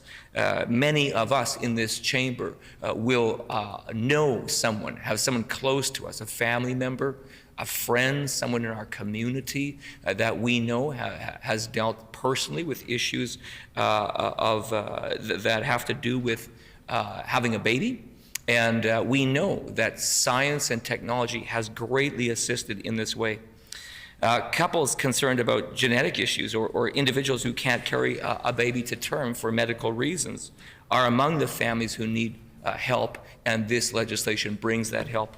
I would also reflect, while we could not pretend to stand here in this House today and reflect on all the permutations and the ways in which Manitobans have experienced the shortcomings of the current laws, I know, for instance, of one family with a close connection to this chamber in which the family was attempting to have a baby and the mother could not carry that baby, and so they sought the services of a surrogate and engaged in a contract. But because of that arrangement, the law did not recognize the two rightful parents as the parents, even though the genetic material was all theirs, even though the contract with the surrogate was all good and right in the eyes of the law. Nevertheless, on the birth of the child, the law dictated that only the surrogate was the mother, and then the parents had to apply to be recognized as the rightful parents. And I recognize that in the province of Manitoba, this has played out countless times for couples who then had to make application to the courts. Sometimes it's the case that the birthing mother is recognized as the parent, but the spouse of the birthing mother would then have to pursue a remedy in the courts in order to be seen to be, yes, this is the rightful parent that was intended. And in some cases, it goes even further than that, and with no malice or ill intention, then there is actually a process by which an analysis takes place, and there's measurement or observation of the individual to determine that they should be indeed the parent. So we can all understand the shortcomings. And so we all understand why a remedy is necessary. And of course, as I said, responding to the courts, that's why we bring the remedy. I would also want to make clear that this is clearly not something that is unique to Manitoba. As a matter of fact, in this country, already British Columbia, Alberta, Saskatchewan, Nova Scotia, Ontario, Prince Edward Island have all updated their parentage laws to deal with assisted reproduction. I would note also Quebec recently introduced proposed legislation to address surrogacy. We have considered the approaches of other provinces. We believe that our bill reflects a Made in Manitoba approach. It responds to the court's direction. It provides the proper balance safeguarding the rights and interests of surrogates, intended parents, and most importantly, children. We believe that in Manitoba, the court has an important role in ensuring the rights of surrogates, intended parents, and children. Requirements such as a surrogate's post-birth consent to relinquish entitlement to parent and judicial oversight are important. They're important in that they safeguard against exploitation. We know that in this country, you cannot seek to benefit monetarily from surrogacy. You cannot pay someone for those services. And it's important that we continue to recognize these are important areas of law in which the rights of people and the rights of children must be carefully guarded. The clearly stated requirements for a surrogacy agreement in the bill will enable a streamlined court application process. It's not onerous for intended parents. It strikes the proper balance to protect the rights of children, surrogates, and intended parents. And of course, consequential amendments will take place to Manitoba's Vital Statistics Act to make sure that there is alignment. The bill reflects considerable work by our government to respond to the courts and to safeguard, as I said, the rights of these individuals, groups, and most importantly, children. We continue to modernize and improve the justice system in Manitoba. It's a top priority for our government. This bill, we believe, is another step forward in our government's commitment to modernize family law in Manitoba. I would also want to make mention of the fact that we will continue to move ahead with this initiative, and in the near future, with new legislation to simplify and update Manitoba's family laws, to harmonize with the Federal Divorce Act where possible, and to make the laws easier for Manitoba families to access and understand. I would leave the legislature to debate on the bill. I would simply make this last comment. I think this is a good example of how the process should proceed. We have been careful to respond to the courts, but legislatures should not be disinterested in questions like this. Some will say leave it for the courts. I believe that when we are playing our role well as legislators in this place, recognizing that our government system is founded in the principle of court independence, executive independence, and legislative independence, it is exactly and precisely our role in this place to grapple with challenging questions like this, to advance legislation that we think brings the remedy, and then to pass these laws if it has the support of the House. And I'm calling on all members to read this bill, consider the changes that will benefit so many Manitobans, and put their support behind Bill 3. Thank you, Mr. Deputy Speaker.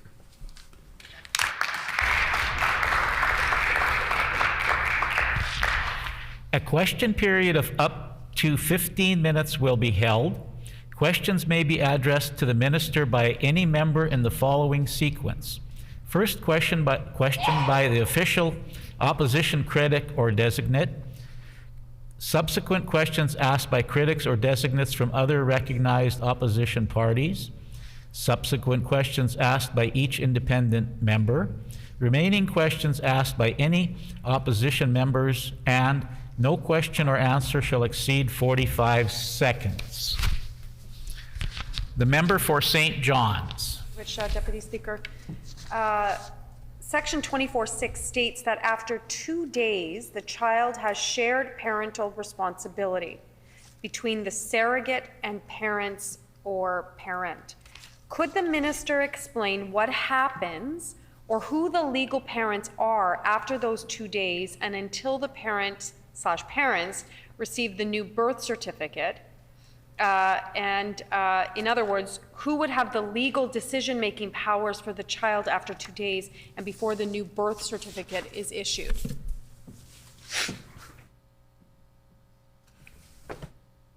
The Honourable Minister of Justice.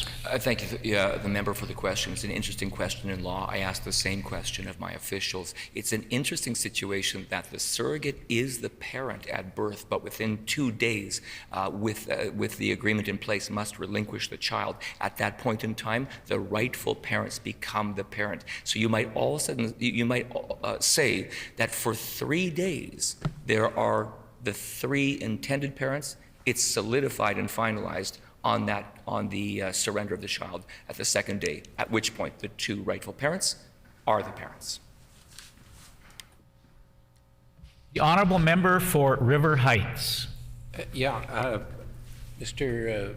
Deputy Speaker, I note that the legislation says under Section 24.25 that a surrogacy agreement is unenforceable in law.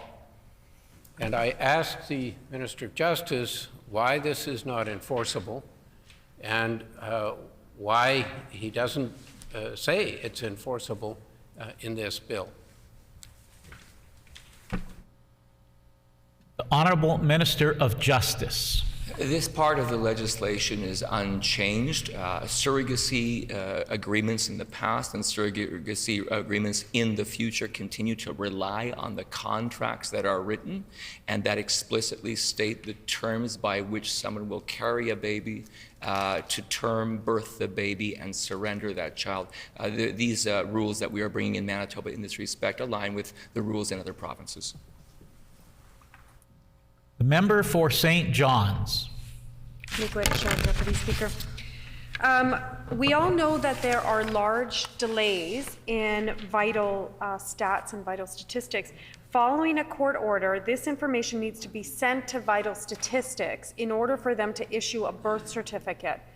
What does the minister plan to do to address the backlog in vital stats with birth certificates and ensure that they're issued to new parents in a timely manner? Honourable Minister of Justice. The issuing of vital statistics registrations is a very important matter. I reflect that I think I saw a headline only yesterday that indicated that massive improvements have been made to the Vital Statistics Agency, and that backlogs that this government inherited from the previous government have been largely eradicated. We thank the Minister of Finance for continuing to attend to the issue. We care about the efficiency and the effective operation of vital statistics, and that's why we continue to make improvements. It's important for parents to be in possession of documents demonstrating they are parents of a child. The Honourable Member for River Heights. The Minister has said that the surrogacy agreement is unenforceable and that is what the law says. But he's also referred to it as a contract, a surrogacy contract. If it is a surrogacy contract, is that enforceable at all or not? The Honourable Minister of Justice. I want to be clear on this point. A surrogacy arrangement is not enforceable as a contract. If it is property we are talking about, it would be a different thing. It is a child, and that is the reason that in this case it would not be enforceable as a contract. The member for St. John's. The legislation does not specify a timeline component in issuing court orders. So how will the minister ensure court orders are issued in a timely manner? The Honourable Minister of Justice. We have every intention of making sure that the process that we are describing in legislation will be carried out, that processes will be timely and support those parents who are looking for the certainty of their designation as parents. And so we know that enormous work is undertaken every day to ensure that court orders and whatnot are done on an expedient basis. I received an update only weeks ago from department officials who are indicating improvements continuing to be made through technology and otherwise to assist us in making these processes timely. The Honourable Member for River Heights. Thank you, Mr. Deputy Speaker. My question to the Minister in follow-up, he says that surrogacy contracts are not enforceable. Does the fact that he puts this into law mean put at risk surrogacy agreements and contracts, that the status of a surrogacy contract not being enforceable, putting it right in the law, means that parents who have signed a surrogacy agreement are in a land of uncertainty? I wonder if the Minister would comment. The Honourable Minister of Justice. No more than they were previously. There's nothing in this legislation that would substantively change that. We know that in the past the courts have been asked to peer into the arrangements and the contracts between a couple and a surrogate. We know that in future those contracts may again become under scrutiny. The agreements can be used to prove the parties' intentions. So the bottom line is that it's a child, as I've indicated. It's a child. It's not property. It's not chattels. It's a child, and that's why these agreements are written, or that's why the legislation is written as it is. The member for St. John's. Deputy Speaker, one final question that I have for the minister. Often in these circumstances when going through the courts, we know that legal fees can be a huge barrier for Manitobans. How does the minister plan to ensure the model laid out here in this legislation is cost effective for Manitobans? The Honourable Minister of Justice. Manitoba has an excellent legal aid program in this province, and our government for 5 years has been making additional improvements as to how Legal Aid Manitoba operates. As a matter of fact, just recently, we've increased their autonomy. We received the Alan Feinblatt report and enacted every measure that was recommended in that report. Some of those changes recently became law in the province of Manitoba. We continue to be proud of Legal Aid Manitoba. We thank those who work there for the excellent service they continue to give to Manitobans and make sure that having representation in our court system is not out of reach for Manitobans. The Honourable Member for River Heights. I would comment that the concern over whether the wealthy will prevail rather than the justice prevail is there. And it is there because of the legal procedures. I wonder if the Minister of Justice would at least affirm that legal aid will be able to cover legal costs or legal affairs related to surrogacy matters for parents who are not able to pay for it themselves. The Honourable Minister of Justice. I would hope that the member is not suggesting that there should not be court oversight for surrogacy arrangements, because that would be troubling to me and I think to the other members of this legislature. Court oversight is necessary for surrogacy cases. It protects the rights of all the parties in a surrogacy arrangement. It ensures that the requirements of the Act have been met. So I want to be very clear that it's important to have the oversight. Courts have in the past been asked to look into those arrangements when there is a dispute, and disputes do arise. Contracts need to be well written, but I would suspect that in the future it will be from time to time important again for courts to continue to opine on these arrangements. The Honourable Member for River Heights. I just repeat the question that I had, and that is an assurance that legal aid lawyers will be able to represent people in surrogacy cases where those individuals meet the requirements financially of legal aid representation. The Honourable Minister of Justice. If the member is asking whether there are any anticipated reductions to Legal Aid Manitoba or the services that they offer to Manitobans in need of assistance and who meet those threshold determinations for need, obviously the answer is no. This government has demonstrated already that it is expanding legal aid, it is making good investments in their operations, it is making sure to meet all its obligations in terms of salary and benefits, and has given more autonomy to Legal Aid Manitoba than was the case under the previous government. The Honourable Member for River Heights. I've just had enough experience with people who have gone to legal aid that they have said, well, this matter is something that can't be looked at by a legal aid lawyer. We can't represent you because it is not covered. I just want confirmation that surrogacy matters are matters which can be covered by legal aid lawyers when they come up and where the parents meet the criteria financially, economically for receiving legal aid help. The Honourable Minister of Justice. Question, yes, if qualified, if the individual meets that threshold determination for assistance through Legal Aid Manitoba, if the parties qualify for Legal Aid Manitoba services, nothing prevents that. The member for St. John's. Deputy Speaker, just another question for the minister. Can the minister point to where in the legislation it's stipulated specifically who the parents are after 2 days? Miigwech.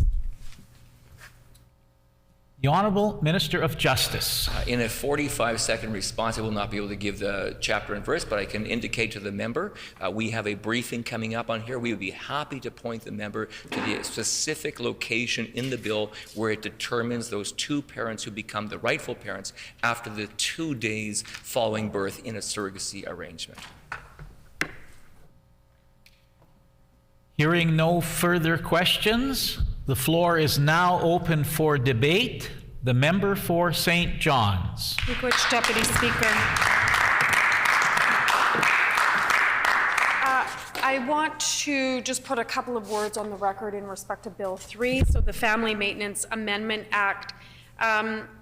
Certainly on this side of the House, we're in support of the bill. I think it is important. It's a timely bill, or it's a delayed bill, but it's important that we get it passed here in the Manitoba Legislative Assembly. So we know that parents have clear legal rights and responsibility, and it's critical to a child's life, Deputy Speaker. Today we know that there are many ways that Manitobans grow their families. And regardless of how they choose to do so, no one should have to overcome barriers in gaining legal parentage. Like everything else, society has changed and family structures have changed, and our legislation should accurately reflect those changes. We know that the current definition of parents disproportionately impacts on LGBTQ2S families and also creates barriers for heterosexual couples using assisted reproduction and surrogacy. You know, families and parents and children shouldn't be treated differently because of the way they are brought into this world. And that's why our previous NDP government put measures in place attempting to rectify some of that. But we do know that there was a legal counsel or a legal challenge, and rightfully so. And in a major decision for families in Manitoba, we know that Chief Justice Glenn Joel ruled that the current Family Maintenance Act was unconstitutional because it discriminates against many LGBTQ2S couples and couples who are experiencing infertility and who choose to have children through assisted reproduction. In his order delivered on November 9th, 2020, Chief Justice Joel highlighted that the definition of parent discriminated against modern-day families on the basis of sexual orientation. The current provincial legislation considers a woman as a mother and a man as a father, but that heteronormative law excludes LGBTQ2S parents who have children with reproductive assistance. And again, as I said, it also discriminates or puts barriers in front of heterosexual couples who face fertility issues. And so the legislation as it exists right now forces parents to currently go through a very lengthy court process, lengthy and costly court process to be considered legally recognized as parents.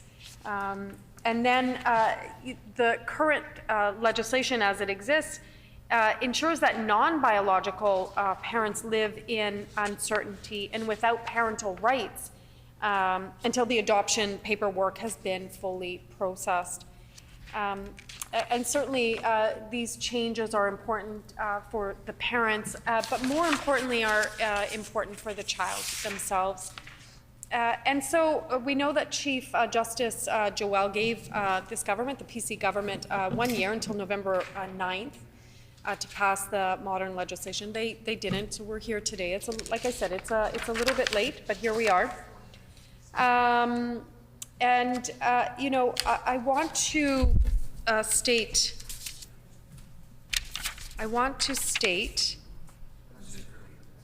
thank you, that, you know, I'm very proud to have two St. John's constituents for what this issue is obviously quite dear to their heart and affects them and their family unit and their child, and who have actually been on the forefront of fighting for equity within the Child Maintenance Act and fighting for equity in respect of their parentage here in Manitoba. And they are very dedicated committed, loving parents to their sweet, sweet daughter, who is just one of the cutest St. John's constituents. And I just want to share on the record a little bit of the words from one of the parents, if I may. In regards to the government's delay to get this done, the parent explains, I have talked to many parents and soon-to-be parents who are worried they still do not have legal rights over their children. Most parents wait eagerly for the day their child will be born. The bag is packed and ready to go.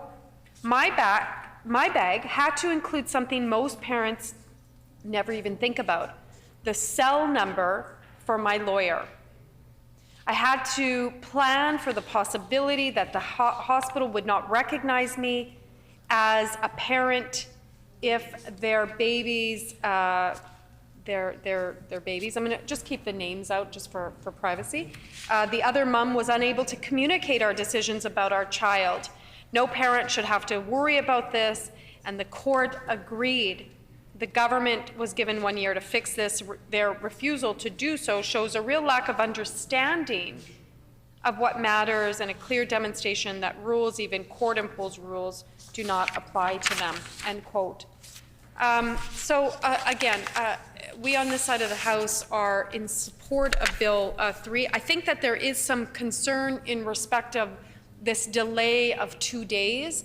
So I do look forward to meeting with the minister to have that more in-depth discussion to ensure that this time period, that there seems to be a little bit of a confusion here on who the parent is, that hopefully that's rectified here and that we have a better understanding. But I do want to, again, you know, Bill 3 isn't a consequence of all of a sudden the PC caucus and the Pallister/Stephenson's governments all of a sudden having this profound, like, you know, newfound interest in protecting, you know, LGBTQ2S parents. It actually comes from a court case, and that court case comes from Manitobans. It comes from citizens who deserve equity in our province and deserve the best for their child and their children.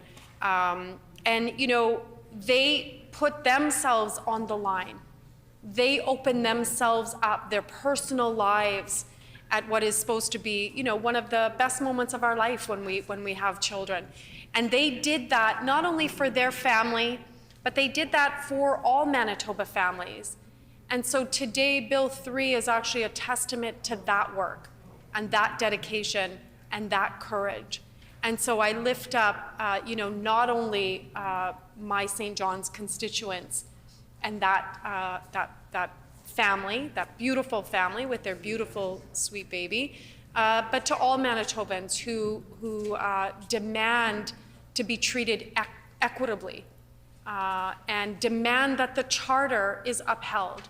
And so I dedicate my couple of minutes on the record here to them and to every other Manitoba family who has come along in this journey. Miigwech.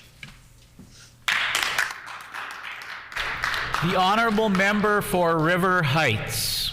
Thank you, Mr. Deputy Speaker. I'm pleased to rise in general support of this legislation. I think it's important that it's being brought forward. It has been delayed, but it is here, and we should deal with it fairly expeditiously in the next few days. The bill itself goes a long way to making things easier for people, and particularly same-sex or gender non-conforming people, to become parents without the red tape and the stigma associated with past laws on the subject. We're making this change in part because the court mandated that there need to be a change, and it's timely that we do it. It does well in this bill to define parents and to see that they are what they intend to be, the legal parents of a child that they love and care for, without some of the legal woes that would have previously been encountered. I want to raise some concerns with the legislation as it is currently written. The first concern has to do with Section 24-25, where it says explicitly that a surrogate agreement is unenforceable in law. And I think that when you see that phrase there, that we are writing a law which is unenforceable, that it creates uncertainty in the minds of people who are going to be involved in surrogacy agreements. It creates uncertainty for a child who could be the subject of a dispute. And I think that there is a better way to word this. For example, a surrogacy agreement, instead of saying it's unenforceable, a surrogacy agreement or contract is to be used as a guideline when and if disputes arise before a court of law. And I think if you put it clearly what it can do, rather than putting it what it can't do, that it's unenforceable, that it would be more helpful for couples rather than to see right from the start that they're signing an agreement which is unenforceable in law. I think in relationship to this, that in 24(1), it states the intended parent or parents of a child and a surrogate may enter into a surrogacy agreement, but it seems to me that the section 24(2), which states a surrogacy agreement must be entered into before a child is conceived, is the clearer sentence. And I would question why in 24(1) the word may is used instead of the word must. Surely it would be better to be consistent in these two sections and say that a surrogate must enter into a surrogacy agreement. And I think that that would help ensure that there are surrogacy agreements instead of the may language. And as I have pointed out already, that instead of saying that the surrogacy agreement is unenforceable, that the surrogacy agreement clearly is a really important guideline for any judgments that may be made in a court of law. There is a valid concern that under some circumstance the parent or parents on one side or the other of a dispute who have the more money and pay the higher priced lawyers could have an advantage. So I was glad to see the comment from the Minister of Justice that the legal aid lawyers would be able to be part of this. Of course, the concern will be not for hopefully people who are covered by legal aid, but somebody with an income which is just above the threshold for legal aid, but is not sufficient to engage in a long legal fight. And that clearly is something that somehow, in order to achieve equity, we need in this bill to be as clear as we possibly can. And rather than saying that surrogacy agreements, basically much of this bill is unenforceable in law, we should make it clearer that it can be used in the courts, even if it is not legally binding. The other comment that I have relates to section 18.1, where it says a child has no more than two parents. And I think this clearly is where we are as a society at the moment, but what is happening today is that we are seeing not polygamous relationships, but polyamorous relationships, and that the relationships may be a little bit more fluid sometimes than they have been in the past. And so I think this will be something that in the future we may need to consider whether you can ever have more than two parents and under what circumstances. I think this is a more complex subject than we want to get into today and in this bill, but I suspect it is something that will be coming in the years ahead as we move forward and looking at what is actually happening today in our society. So with those comments, I look forward to supporting this legislation. I hope that the minister will look kindly on the suggestions I have made and that we can move forward with a piece of legislation that we are all happy with and that will serve Manitobans well. So in having parentage acknowledged properly and in having surrogacy processes which work well. Thank you.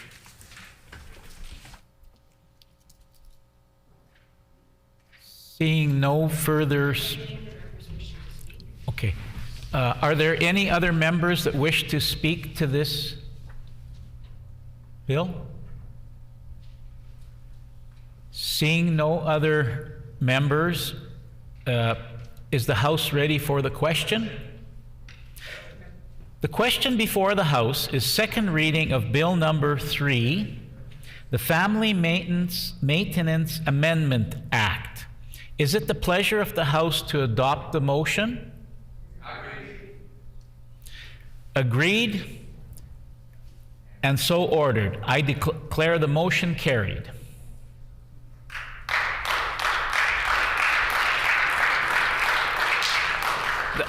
The Honorable Government House Leader. Thank you, Mr. Acting Speaker. I'd like to announce that the Standing Committee on Justice will meet on Tuesday, November 30th, 2021 at 6 p.m. to consider the following Bill number 3, the Family Maintenance Amendment Act. It has been announced that the Standing Committee on Justice will meet on Tuesday, November 30th, 2021 at 6 p.m. to consider the following. Bill number 3, the Family Maintenance Amendment Act. As per today's previous agreement, we will now move back to debate on the sub-amendment of the throne speech. The Minister of Economic Development and Jobs.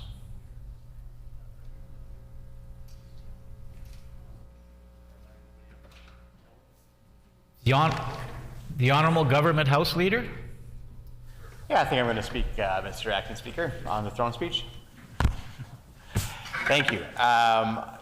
This is a historic time in the Manitoba Legislature, Mr. Acting Speaker, for a number of different reasons. Earlier today, I'd like to again acknowledge the work that was done by a number of MLAs within the legislature, the member for Riding Mountain, the MLA for Agassiz, the member for La Jamodier, and the work that they did in coming up with wording when it comes to a land acknowledgement here in the legislature. I don't know if we're the only legislature in Manitoba that is now doing a land acknowledgement. I know the city of Winnipeg does, but we'll be among the first certainly in Canada, and that's significant. It was a pleasure to work together with the opposition House Leader and the member for St. Boniface, as it often is on matters of the House. And of course, the public often sees the debate that happens within the Assembly between MLAs, but there's much good work that happens behind the scenes that the public often doesn't see. I often say that we agree on 80% of the things in this Assembly, and the 20% that we don't agree on are the 20% that gets all of the attention. But again, I think it was a historic moment, and it will be historic on Monday when that land acknowledgement is read for the first time in the Assembly. On the issue of the throne speech, Mr. Acting Speaker, This is, as well, a historic throne speech. It is the first throne speech that is being presented, of course. It's presented by the Lieutenant Governor. I'll have some things to say about her, Mr. Acting Speaker, but the first throne speech presented by a government that is led by a female Premier in the province of Manitoba.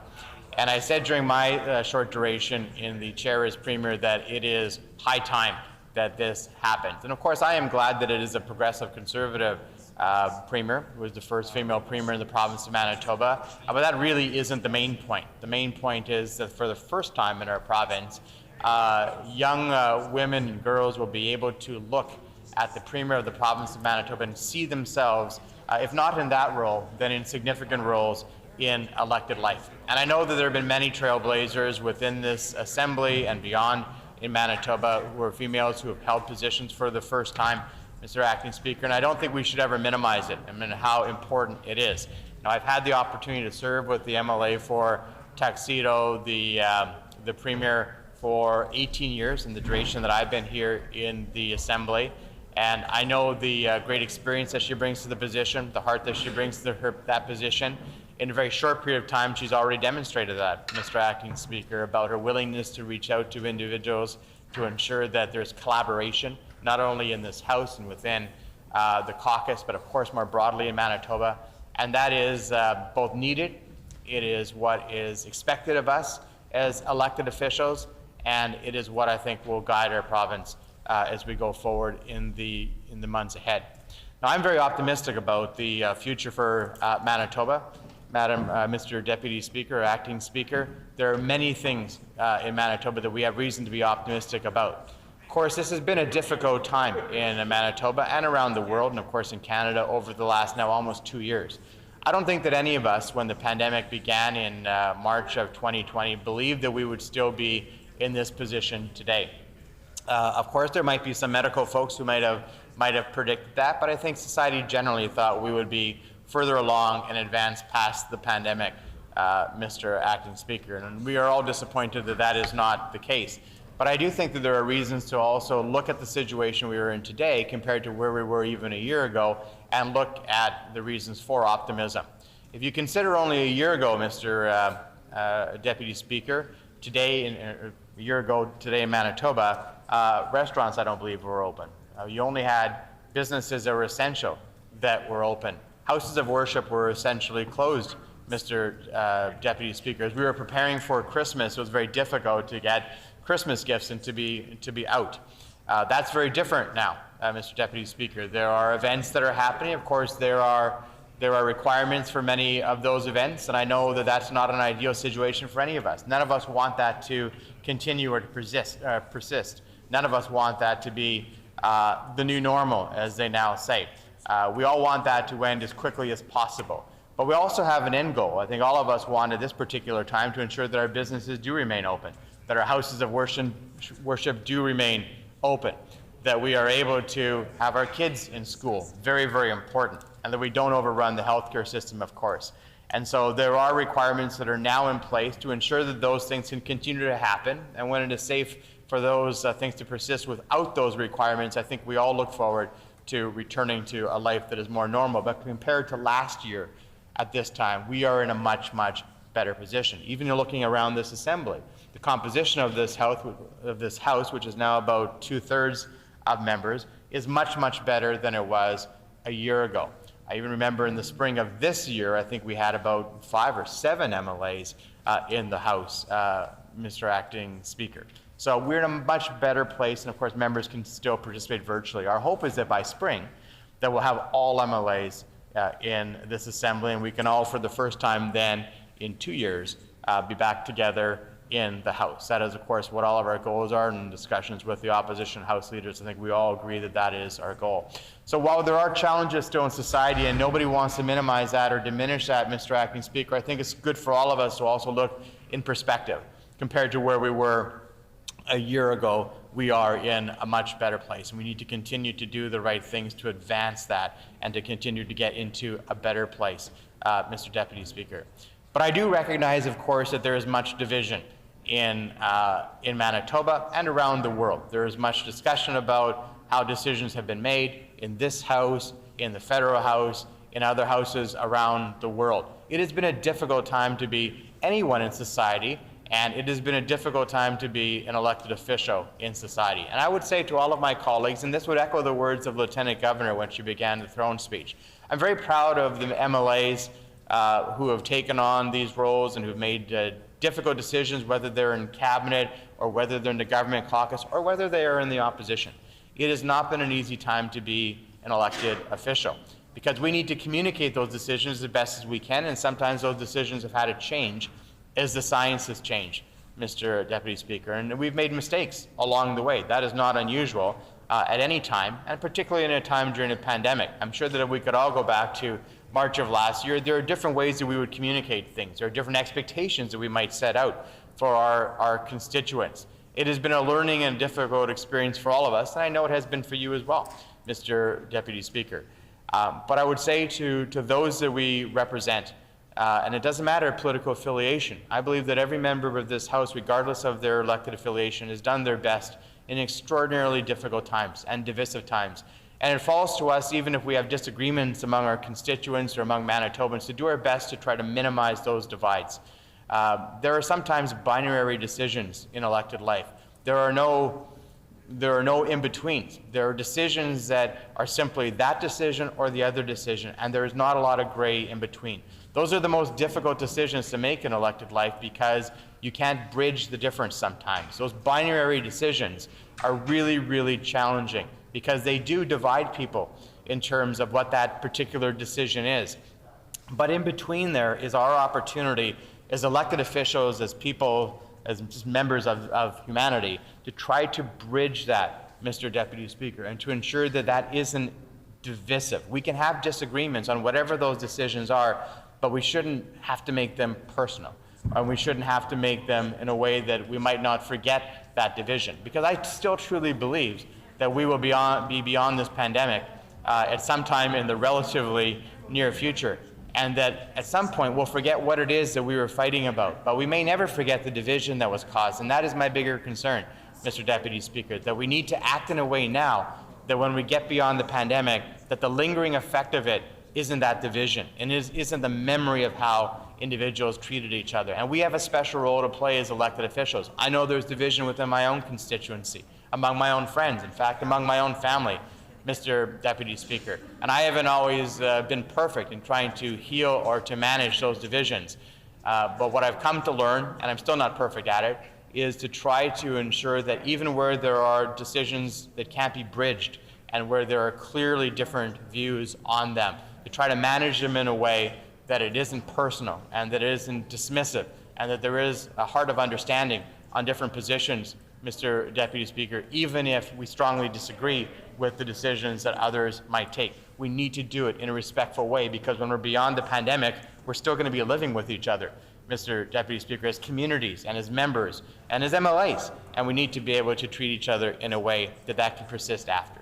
I want to also acknowledge the Lieutenant Governor, who delivered, of course, the throne speech, and who our expectation is that this will be her last throne speech that she is able to deliver in this House. I know that when Mrs. Filmon, when Her Honor took the office, there was some degree of division. It wasn't applauded by everybody in this House, Mr. Acting Speaker. And yet I noted that when the Lieutenant Governor was recognized in this House, that there was unanimity among all parties. And I think that that's a testament also to those who maybe didn't agree with the appointment at the beginning when she began her term, that they've come around to understand that she's done a very good job in that role, but really a testament to her, Mr. Acting Speaker. I've had the opportunity to know Janice Filmon and, of course, Gary Filmon for more years than they were in this role that they are now as a Lieutenant Governor.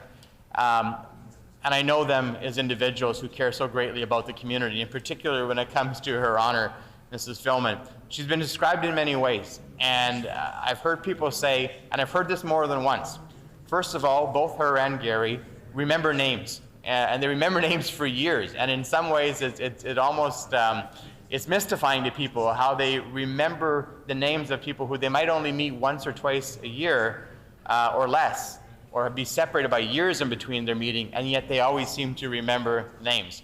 But I think it's partly because Janice Filmon is often described as this. When you speak to her, it's like you're the only person in the room.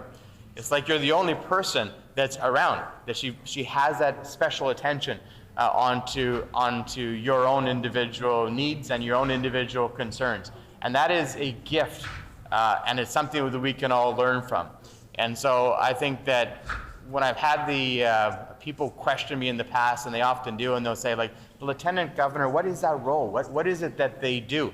Of course, it's largely ceremonial, and it's sometimes tough to describe the role, but I think in the future I'll say, Janice Filmon, that's what you do when you're the Lieutenant Governor. She's the embodiment of that role. She is the perfect person for that particular role, and she set such a high standard and such a high bar that whomever is going to come after into that important role is going to have a difficult bar to clear. So if we don't have the opportunity to see her deliver another throne speech, I wanted to put on the record that the respect that I had for the Filmons, for Gary and Janice Filmon coming when they took over that role, has only grown.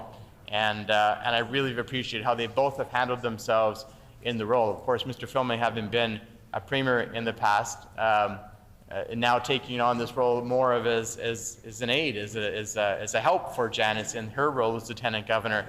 And in speaking to him, he's mentioned to me, and he sort of, I think, mentioned publicly that this was her time. It was her time to shine, and she has shone like a bright star, Mr. Deputy Speaker, and it's been an honor to see her in that role.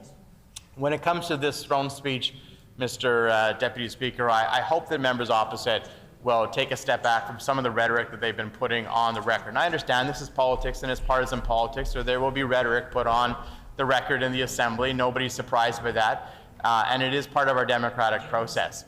But there is clearly a new tone and a new direction in the province of Manitoba. And I think that members opposite need to consider that, and I think that they need to look at that, and I think that they need to respect that, Mr. Deputy Speaker. I recognize that there are different views on how things should be handled and how situations should be managed. That is part of our democratic process, and there's nothing wrong with those differences, even though I might feel that those different directions are not good for the province. Mr. Deputy Speaker. That is still why we have this democratic forum and the democratic debate here in the Manitoba Assembly. But I would ask the members opposite, even if they don't agree with all the different directions, to respect the fact that there is a different tone and there is a different direction. And I think that ultimately that is good for all of us, not just here in the Assembly, but for Manitobans overall. And it was difficult, I know, for former Premier Pallister during the pandemic, and I don't want to diminish that. And I think for all leaders who have sat in the chair as Premier or Prime Minister over the pandemic, and I was only there for a very short period of time, but that sense of responsibility in making decisions that are monumental on a society cannot be underestimated and understated, Mr. Deputy Speaker.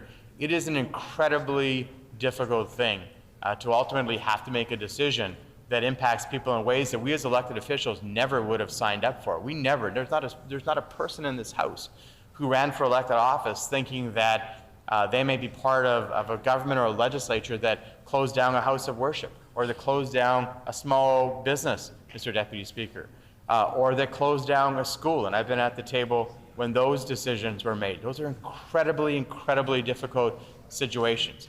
And sometimes as elected officials in this pandemic, you've not been choosing between good choices. You've just been choosing among bad options, and you're just trying to find the least of those bad options. And that's a really tough place to be as a decision maker, when you're just trying to find the least bad option to try to select from, Mr.